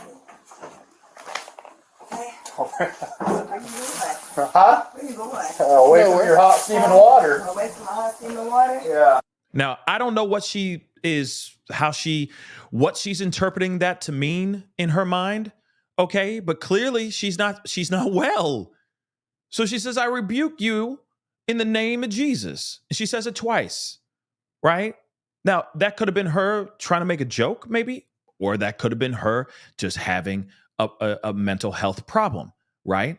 But then he gets super aggressive right here. Oh, I rebuke you in the name of Jesus. I rebuke you in the name of Jesus. better fucking not. I swear to God, I'll fucking shoot you right in your fucking face. So, look. Hold on. I'm sorry. I got to roll this back one more again. Let's see. Let me blow this up so you guys can see this. Okay? Exactly, Mom Life. Yeah. Some people look at that and look at that as the whole "I rebuke you," basically saying like, y'all evil. You know what I mean? Y'all evil, and I'm going to pray for you. You know what I mean? I'm going to pray for you, And in a way, and I don't know if he's a God-loving individual, if he's faith-based or whatnot. I don't know if that triggered him when she said that. I don't know, but suddenly he just gets so mad, right? And she's just turning and looking at him like, "I rebuke." She's at the sink. She's at the sink with the pot. "I rebuke you," right? Oh, well, then I rebuke you in the name of Jesus. I rebuke you in the name. And he's like, "You better effing not, or I'm going to effing shoot you in the effing face." Like, what? He on one already, babies. From the moment he walks up to the door and raps on that door, pounds on that door, okay? He on one, y'all. Some roid rage like a mug. Again. Where you going? Huh? Where you going? Away from your hot steaming water. Away from my hot steaming water? Yeah. Oh, I rebuke you in the name of Jesus. I rebuke you in the name of Jesus. You better fucking not. I swear to God, I'll fucking shoot you right in your fucking face. Okay, I'm sorry. Drop the fucking pot! Drop the fucking pot! Drop it! Okay. Now, the thing is that there are other videos that are out here, other, accounts to this and all that. And like I said, it is pretty crazy what has transpired here. And I'm going to keep saying this, in my personal opinion. This was unwarranted. This was wrong. This was absolutely jacked up and messed up. This mother, Sonya Massey, I'm sorry, should be alive today. This should not have happened. This should not have happened at all. Okay? Now, I'm not playing that. Hold on. Sorry, guys, 1 second.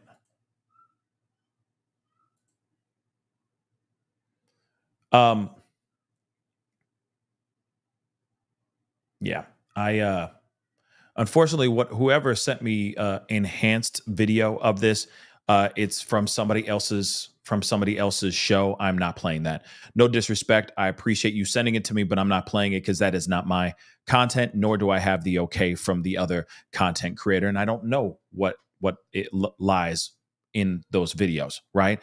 So I want to make that abundantly clear. I appreciate you sending it to me, but I'm not playing somebody else's content If it was clean and if it was just the video itself, then I'd watch it, and we'd watch it together. But like I said, copyright stuff and all that crap. I just want to make sure that the show stays somewhat clean to a certain extent. All right. We all got dirty minds, but at least the platform and the show, I'd like to keep at least somewhat clean. Okay. With all due respect. All right. But if anybody else has the video, please at me on Twitter or something of that sort. I will bring it up on the channel for sure, so we can look at the more enhanced version. Okay, but I'm not taking it from somebody else's content. Sorry. All right, and that's just respect to the content creators that are out here working hard. All right, but other than that, I do want to share a little bit from Court TV. There's a lot of stuff that we need to look at, and there's a lot more information that, of course, that is being said about Sean Grayson as well. Like I said, this man is not good. He is no bueno, and we're going to be looking at that in just a minute. But I do want to play a little bit from Court TV. So shout out to Court TV and opening statements. Okay, Julie Grant for this piece of content. Let's take a look at this real quick. Now for what's trending in true crime, an Illinois woman is dead after calling police to her home for help. According to the sheriff's office is reporting, 36-year-old Sonya Massey was shot in the face by a sheriff's deputy named Sean Grayson on July the 6th.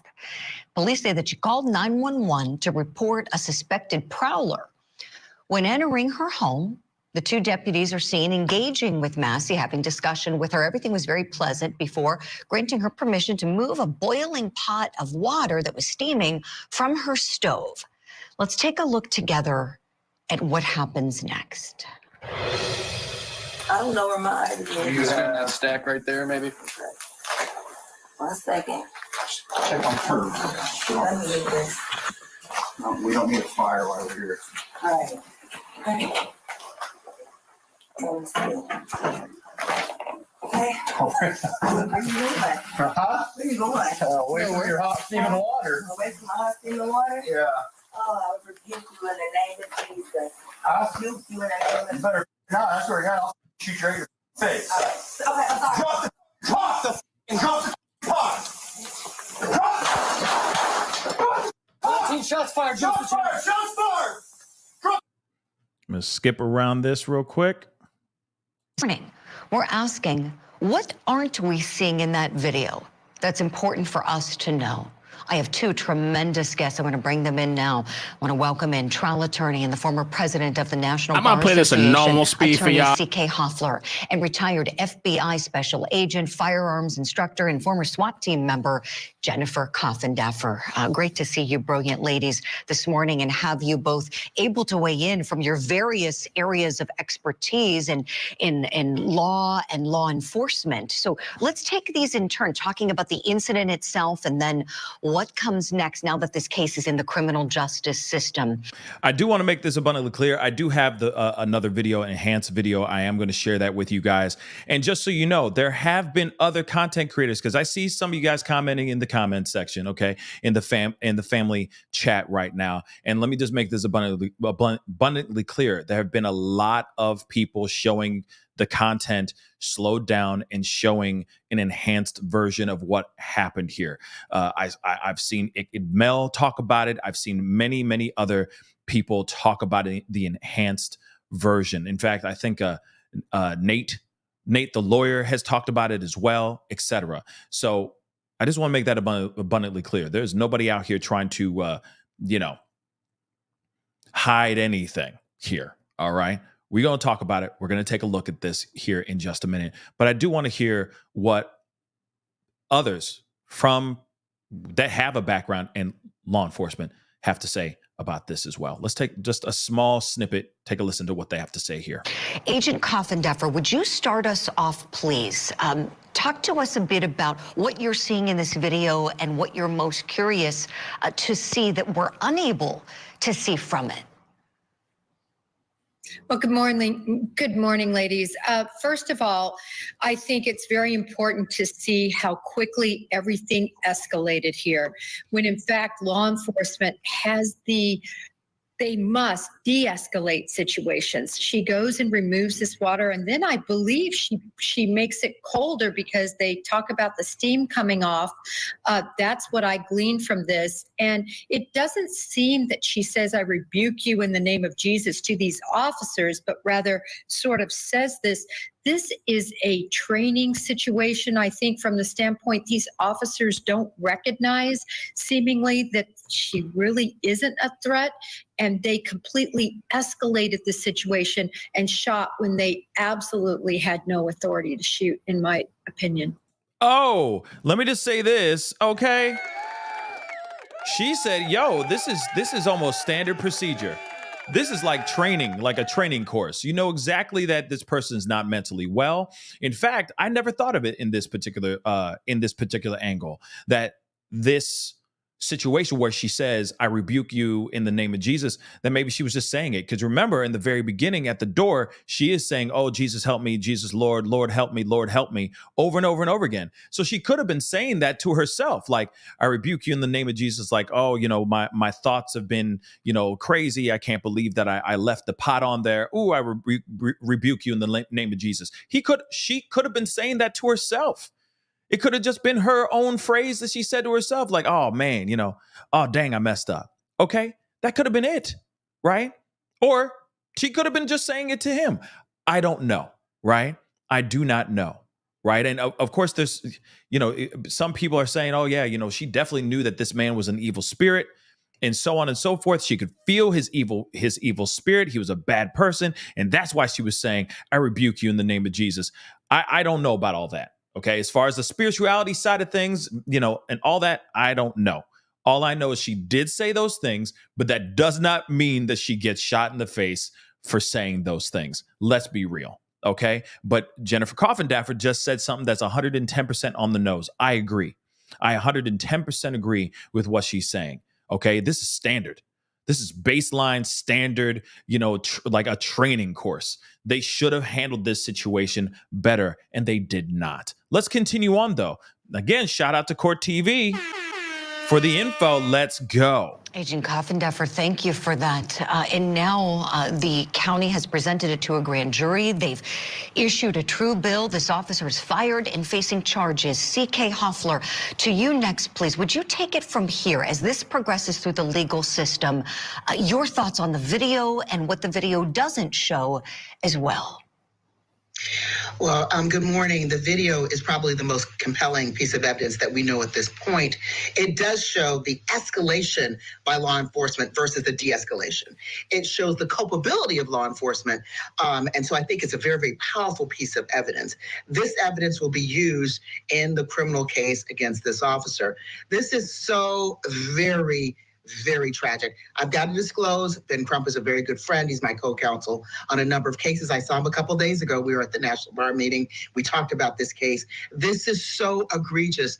This woman really was not a threat on any level, saying, I rebuke you in the name of Jesus. And her tenor, her tone, her body language was not threatening at all. Yet this officer somehow thought that she was threatening him with a pot of water. And so this is a clear example, Julie, of, I think, of a case that for sure is going to go to trial. And I would predict, even based on this limited evidence that I've seen, which is the video that speaks volumes, I predict there will be a conviction if he doesn't plea out. This is horrific. It's extraordinarily disturbing, and it really causes goop. Whenever I see this footage, I feel very, very, very troubled that this has actually happened to this unfortunate young lady. I agree 110%. Like I said, I don't think any of this was warranted. I don't think that. I know a lot of other people will think otherwise, but in my personal opinion, none of this was warranted. She was going through a mental health situation. Was she saying, I rebuke you? Let me grab this super chat here because I saw it in the corner of my eye. I know I got a couple other ones. We will be looking at those in a second, but I do want to pull this one up because it was talking about the I rebuke you comment. Okay. So thank you so much, Pretzel. I appreciate the support. If she was hearing voices, she very well may have been speaking to those voices, rebuking them. That's a possibility as well. But the problem is that we will never really fully know ever what was going on in her mind because she's no longer here. She's no longer here to tell her side of the story. We only have this body cam footage. We only have the 911 dispatch, right? And the conversations that they were having between officers on the at the scene and, with dispatch. Those are the only things that we have. She's not here to tell her side of the story, which is absolutely terrible, right? But you can clearly see in the body cam footage that, yes, she's going through some sort of mental health issue, for sure. Something's going on. Something's interesting. She is diagnosed with paranoid schizophrenia. Let's not forget all that as well. There's a whole bunch of booming, explosions going on outside, firecrackers going on outside that could trigger her, right? Could trigger her paranoid schizophrenia. That could. And these officers, or at least one of them, did not handle the situation accordingly. That's the big problem here. Now, here's the thing. Let me share with you guys this, of course, because I know everybody wants to see an enhanced version of this video. And of course, we are going to take a look at this. Okay.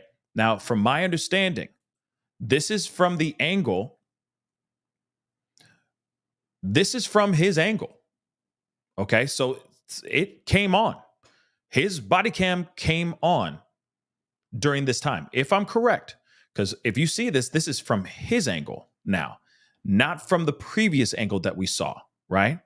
Now, I have the sound off, okay? Because we don't need to hear the loud banging and all that stuff, but we do want to see the actual situation, okay? So I'm going to slow this down, okay, to half speed so we can all see this with our own two eyes. Again, I'm going to repeat this again.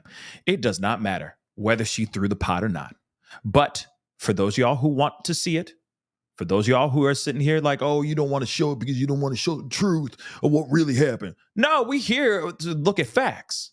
So let's take a look at this video, right? And of course, please do not forget, hit that like button down below, please and thank you. Hit that reaction button if you're watching on other platforms. That'd be greatly appreciated. Do not forget to crush that subscribe button. We talk about a lot of things on this platform, everything from true crime to pop culture. So please check my channel out, subscribe, go to my secondary channel and all that stuff. That'd be greatly appreciated. Let's take a look at this slow version of this interaction. Pulls out the gun. She reacts. She puts her hands are off the pot, as you guys can see. All right. She ducks because, of course, she's scared. He comes back around.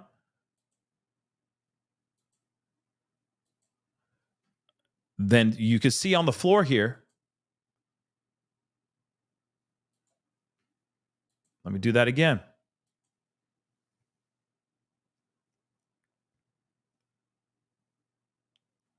Again, there's the pot right here.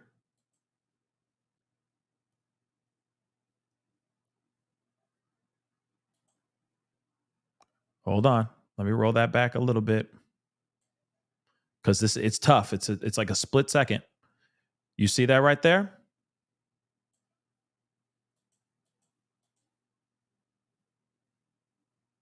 Let me see if I can slow down even more. Hold on. Let me slow that down even more. Hold on. Because it's quick. Watch. And it hits so fast, it doesn't want me to stop on the thing. Dag nabbit.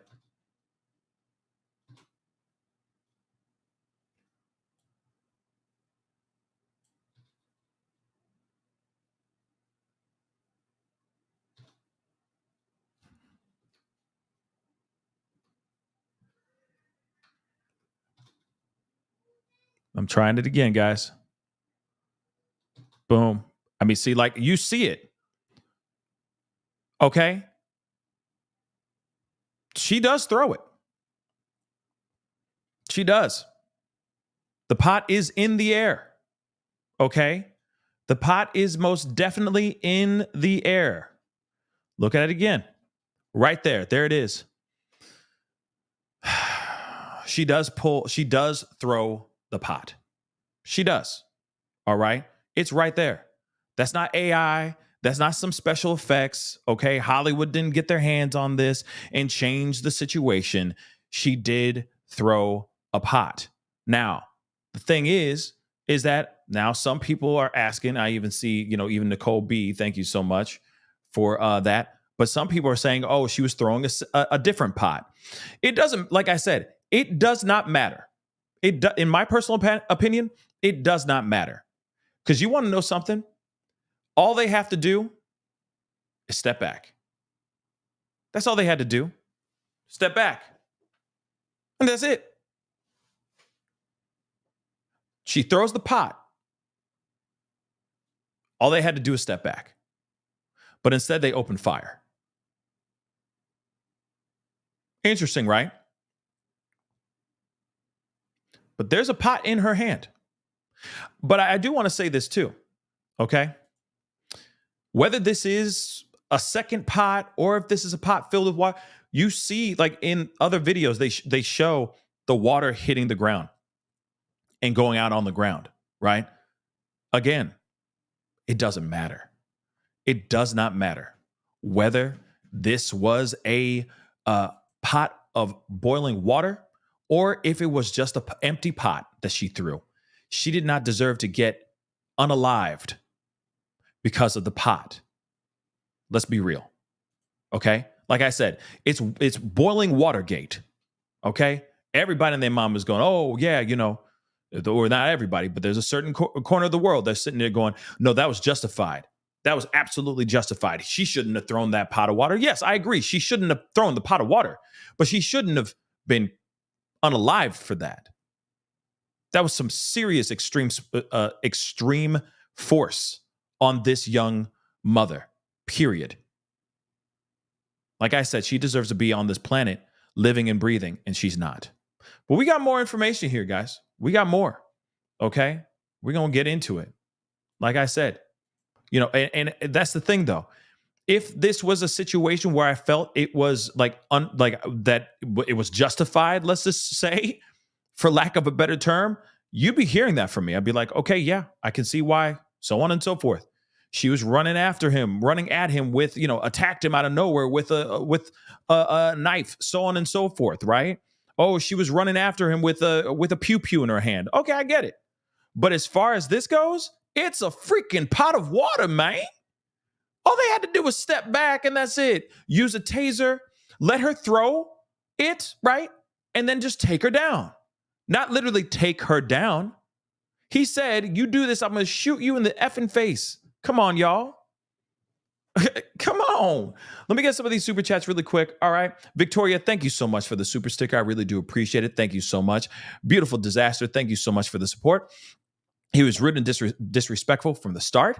It was lighthearted when she said that rebuke you. Okay. I think she was trying to be jokingly. My heart breaks, or, my heart breaks for her and her family. Yes.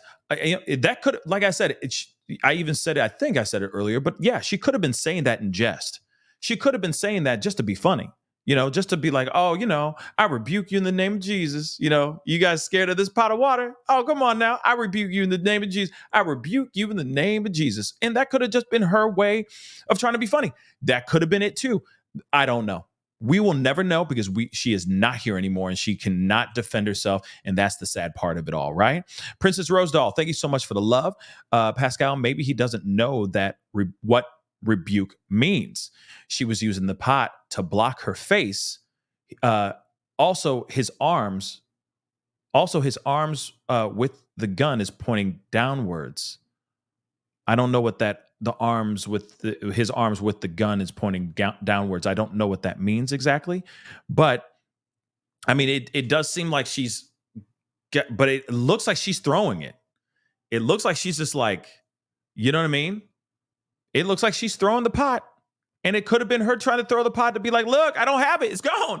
It's gone. It's gone. I don't have it. It's gone. You know what I mean? I don't know. You know what I mean? I really don't know. Like I said, she's not here to defend herself. So we don't know what she was doing and why she did it. But again, she should not have lost her life.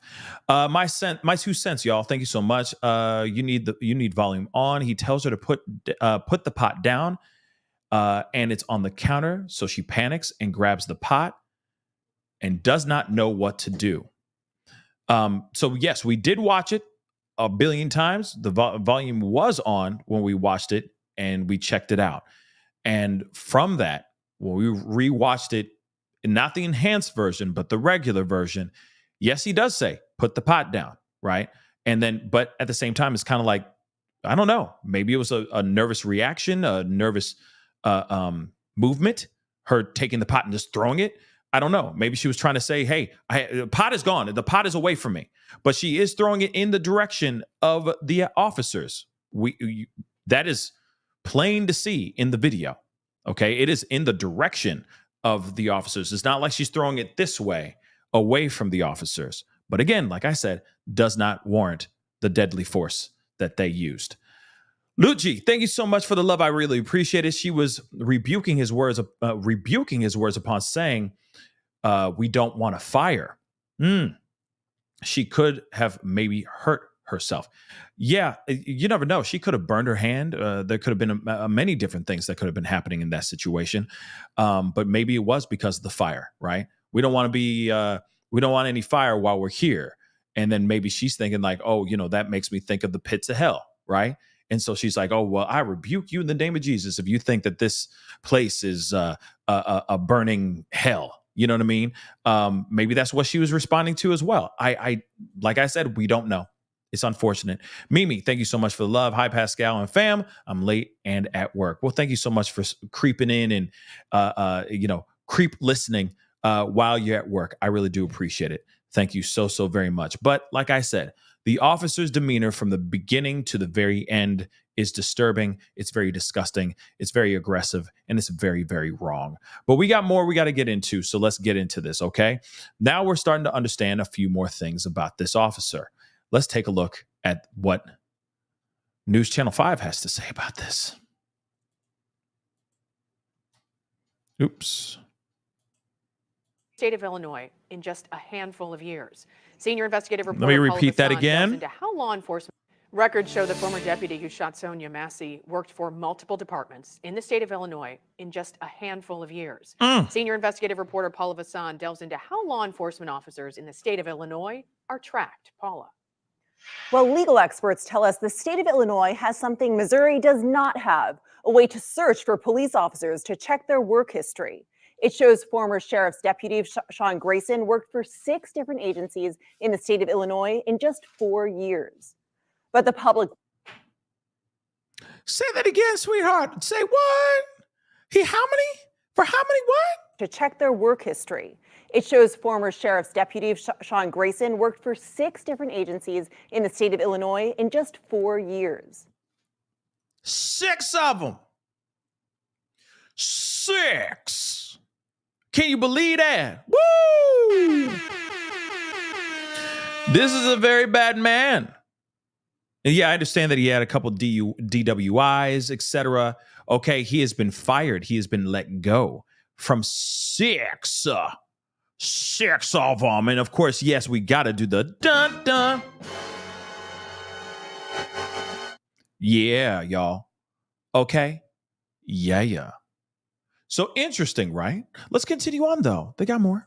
But the public website does not show the full picture, revealing hired and separation dates without explanation. State records show 30-year-old Grayson hopped around as a part-time officer at 3 small departments. He had a full-time job at a 4th department and worked at 2 sheriff's offices.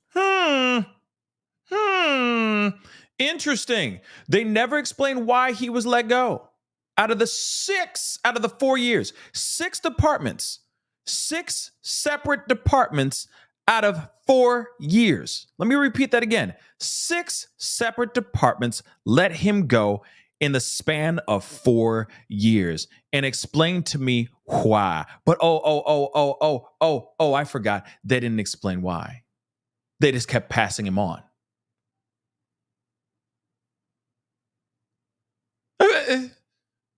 Really? So you got a messed up cop that is not good.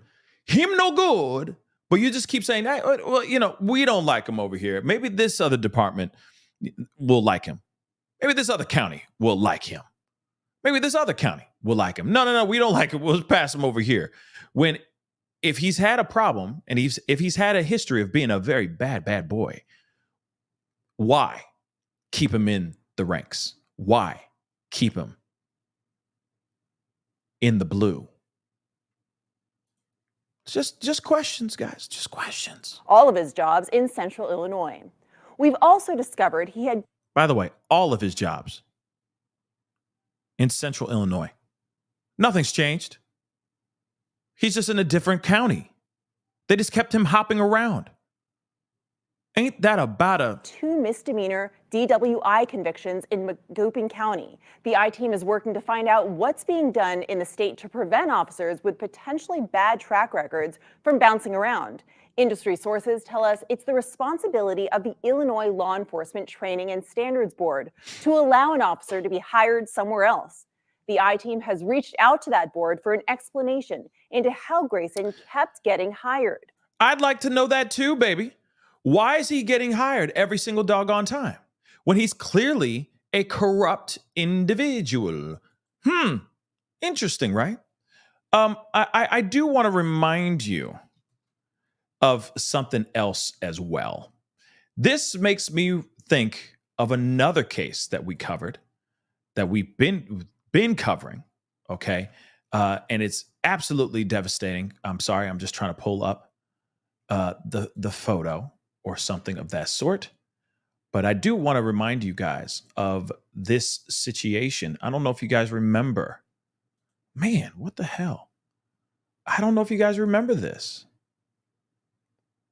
But do you guys remember Tyree Nichols? Remember the young man that was driving in his car? He was getting done taking photos of sunsets. He got back in his car. He started driving. Suddenly, a bunch of cops pulled him over, attacking him. He got scared. He ran. 8 cops jumped on top of him on a street and basically curb stomped this young man to the point where he lost his life. Remember this? Like I said, and these were all black cops, by the way. Like I said, it's not white on black. A lot of times it's just blue. It's just the color blue. Now we're starting to see that. But in that situation, we saw how much corruption was going on inside that Memphis police department. In fact, it trickled all the way up to the chief, showing proof positive that this whole department was corrupt, that there was nothing but corruption. These officers that were involved in the unaliving of this young man, Tyree Nichols, had laundry lists. They had lists of misconduct as long as my body, okay? And yet they were still out here in these streets, part of a special group, special task force, out there taking down the evildoers of the city. They were the bulldogs, right? And yet they still pulled this man over and attacked him for no reason whatsoever. I don't care if this young man was driving funny. Don't care if he was swerving in and out of lanes. This young man did not deserve to be pummeled to his own demise and treated the way he was treated by multiple cops. Let's not forget, these same cops also were turning off their body cam footage as well. There's also footage that we all saw. We watched it together as a family, where they're coming together and trying to corroborate their story. They're trying to construct a lie instead of actually telling the truth. But body cam, or not body cam, but street light cams, etc., that show this young man being attacked, show a completely different story of what these 8 cops were actually saying in their reports and what they were saying out to the media. Remember that? Pretty crazy stuff. Again, another person that was brutally attacked by police for no reason, wasn't warranted. Oh, because he was scared and he ran? If they boil it all the way down to that, sure, he shouldn't have ran. But he shouldn't have been beaten to his demise because he ran. It's very interesting. Now, this woman didn't run. This woman wasn't in a car swerving in the lanes. She wasn't doing anything suspicious. She called 911, guys. She called 911 because she was scared that somebody was trying to break into her home. Whether or not this pot was thrown doesn't matter. You have cops out here lying, saying that this was self-inflicted, when we all saw the body cam footage. She's not holding a weapon. She's holding a pot of boiling water.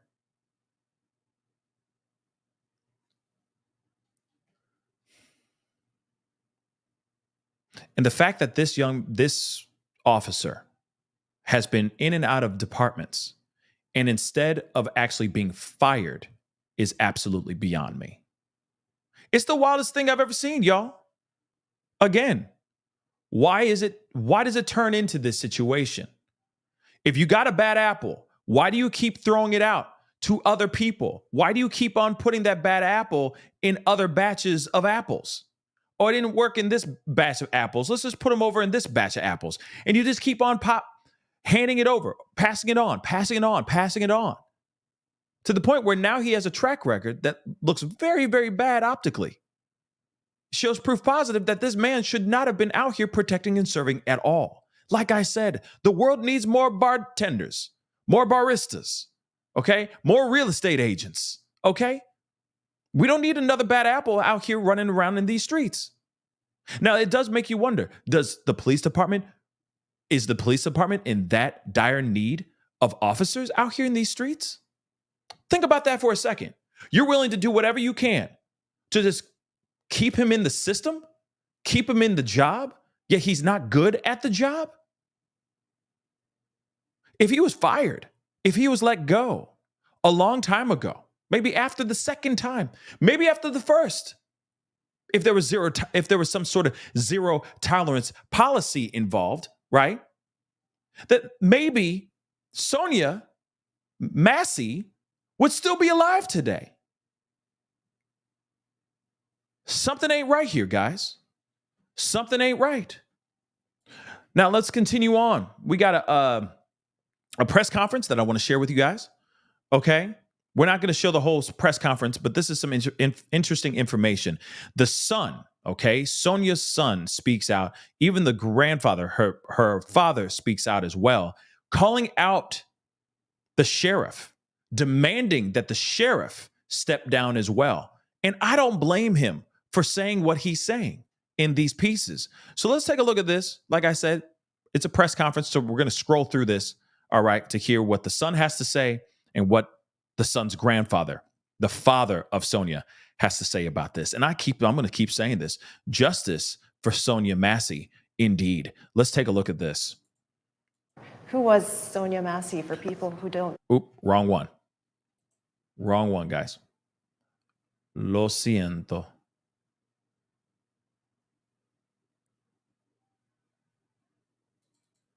Is this it?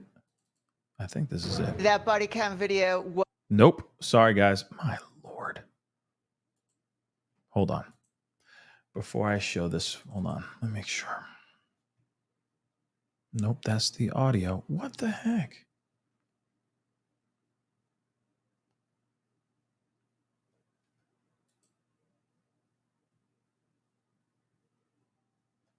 Pardon, guys. I thought I had it. I thought I did.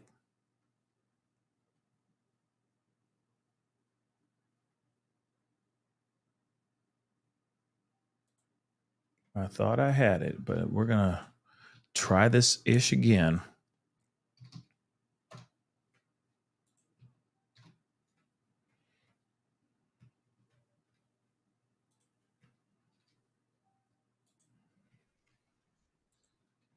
Try this again.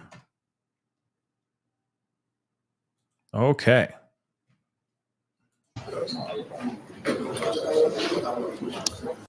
And should be alive. Oh, there. I'm sorry, guys. That is the wrong one. Hold on.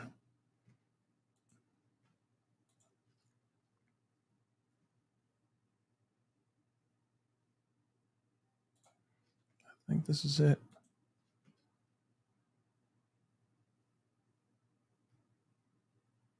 There it is. All right. Many apologies, guys. I thought I had this. And I guess I took in the wrong one. Many apologies, y'all. 2 seconds.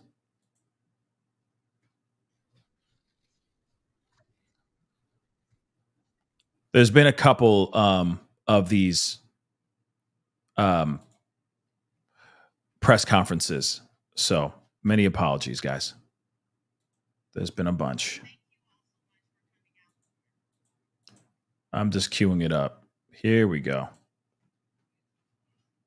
A call from the hospital, actually. I never got a call from the police. Oldest child, her son, who was the next of kin. Here we go. Well, they told me, I got a call from the hospital, actually. I never got a call from the police or whatever. But they told me that my mom, she got shot in the eye, and it came out her neck. And they didn't tell me who. They were just saying somebody. They never would tell me who. They just kept on saying someone shot her. They would never tell me who shot my mom, though. So, and I think I was the first person to find it out, too. I had to go tell my grandma myself. That's all I can say. And you kept asking who? Yeah, they wouldn't tell me at all. Interesting, right? They wouldn't tell him. What the heck? Hold on, guys. Sorry. Things are tripping. What is going on? Let me try that again. Sorry, guys. Things be tripping. Thank you also. But you heard that. I'm going to roll that again so we can hear that one more time. Sorry, this computer's tripping a little bit. But you hear this. He said they didn't even tell him who actually pulled the trigger, right? Well, they told me, I got a call from the hospital, actually. I never got a call from the police or whatever. But they told me that my mom, she got shot in the eye, and it came out her neck. And they didn't tell me who. They were just saying somebody. They never would tell me who. They just kept on saying someone shot her. They would never tell me who shot my mom, though. So, and I think I was the first person to find it out, too. I had to go tell my grandma myself. That's all I can say. And you kept asking who? Yeah, they wouldn't tell me at all. They would. Thank you, Malachi. We know how hard this is on you and Summer. Mr. Wilburn, do you want to say? Now, my thing is why wouldn't they just tell him what was going on? Why would they withhold that kind of information? That seems a bit odd to me. Don't you think? Anything before we... Let's get it. Come on, Grandpa. He got things to say. I want to say again, I'm calling for the sheriff's resignation because I think it's a culture to treat this family this bad, to call these lies. If it were not for that camera footage, we as a people, they would have lied and they'd have lied their way right out of this. So he needs to resign. So no matter who of his emissaries try to come and talk to me, I'm not going to talk to anybody unless my attorney's with me. Because you will never twist anything I said. I'm very clear and I'm very eloquent. He needs to resign. Now, I don't know about you guys, but I agree 110% with what Grandpa just said. Real talk. All right? He ain't wrong. If he's that corrupt and he's willing to, and if it's not just him that was lying, right, and helping with this cover-up, because this is clearly a cover-up. You got people out here saying, you got officers saying, confirming it being self-inflicted. when clearly it was not. So to me, that shows that the police knew that they'd done mucked up and they were trying to cover it up. If they were in the right, they would have said, yeah, she did this, then she threw the pot, I pulled the trigger, therefore it is what it is. I was in fear of my life. She was a dangerous individual, so on and so forth. They would have said that verbatim, gave that report and gave that information out, but they did not. They said it was self-inflicted. So that shows to me they mucked up. They mucked up big time. But you also got to remember, this is an officer that's been in and out of 6 different departments in the past 4 years. And he has a tarnished track record even before that, or even during this. This is somebody who is a very dangerous individual, and they still gave him a badge and a gun.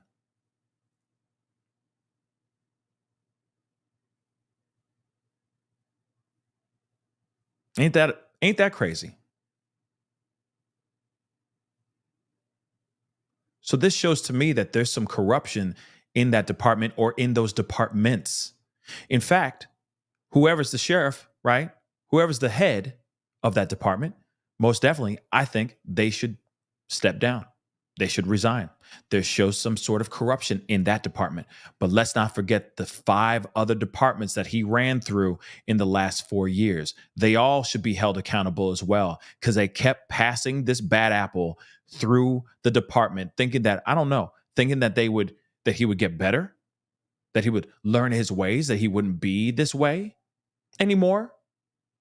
Reprimand him by going to another department? No. Reprimand him by firing his ass. That's what should have happened, but it didn't. So it does make you wonder, how deep does the corruption go? How deep does the corruption go in all of these departments that they're willing to protect a very, very bad apple that left 5 other departments in the span of 4 years because of whatever reason, which they never disclosed on why he was let go from those other departments. That seems a bit odd, don't you think? Seems a bit like he's being protected. Interesting.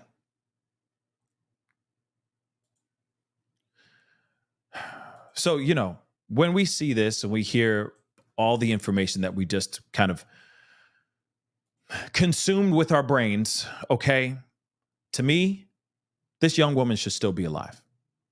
Sure, she threw the pot. Doesn't matter, though. It was a pot of water. It was a pot of boiling water.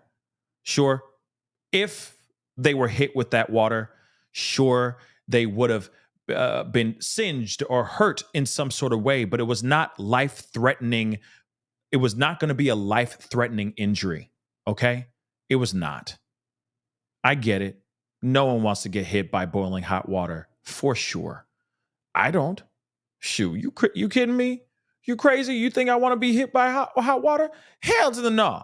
But you won't see me pull the trigger on somebody because they threw a pot of water from a distance away at me. Sorry. It just doesn't work for me. There's a different procedure. There's different ways that they could have taken this woman down.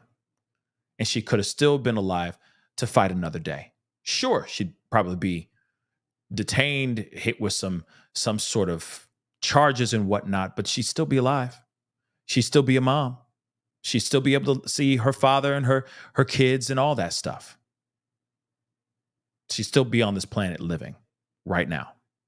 But because you brought in a bad apple like this individual right here, who has been put through departments, put through the system in a way in the past 4 years, says a lot optically, okay? Says a lot internally as well about the police departments that passed him on. He should not have been wearing that shield. He should not have been serving and protecting. And there were many, many warning signs before this moment when he met Sonya Massey. I agree 110% with what the father of Sonya said. This sheriff of this department and those other departments, first off, those other ones should be looked into. There should be an internal investigation on all that stuff. But the sheriff that still let him be out here, even the last one, should be putting in his resignation papers right now as we speak, because this man should not have been on the streets protecting and serving at all. Anyway, guys, that's the show. I appreciate all y'all for being here. Again, let me take his face off this mug and put her back up here. Beautiful Sonya Massey, should still be alive. Justice for Sonya Massey. Justice for Sonya Massey. Like I said, doesn't matter if she threw the pot or not. It doesn't. There's other ways they could have handled this situation, and they did a terrible, heartbreaking job. Anyway, guys, I appreciate all y'all for being here. It does really mean a lot. If there's any updates revolving around this particular case, you know for a fact you'll hear from me about this. We will talk about it, etc. Okay? We'll seek justice in any way we can. All right? I'm praying for her family because I know they're hurting real bad right now. And all they want is justice. So we talk about this, we bring it up, and we have the conversation in hopes that we can get closer to that for the family. Justice for Sonya Massey. Hit that like button down below. Hit that reaction button if you're watching on other platforms, please and thank you. If you are watching on those other platforms, be sure to follow me on Facebook, X/Twitter, Instagram, and TikTok. Don't forget to crush that subscribe button here on my YouTube channel. Go to my secondary channel, The Pascal Show Clips. Show some love. Subscribe over there. That would be amazing. And of course, if you want to support the channel, hit that join button down below. All right? Hit that join button down below. Mimi, thank you so much for the super sticker. I really do appreciate it. Thank you so very much. All right. But hit that join button down below. Become a member. Support the channel if you can. Do not forget, of course, I also have Patreon. Patreon.com/The Pascal Show. Go check it out. All right. And become a patron. Support if you can. Anyway, guys, it is time to get going. Much love to you guys. Hopefully, I'll be on a little bit later on this afternoon / this evening with more updates on a bunch of other things. So we will be talking, okay? So I'll be seeing you guys very, very soon. Have a blessed rest of your afternoon. Enjoy it. Do something positive, and I'll talk to you guys soon. Be good to yourselves. Be good to one another. We'll talk soon, guys. This is The Pascal Show. Bye.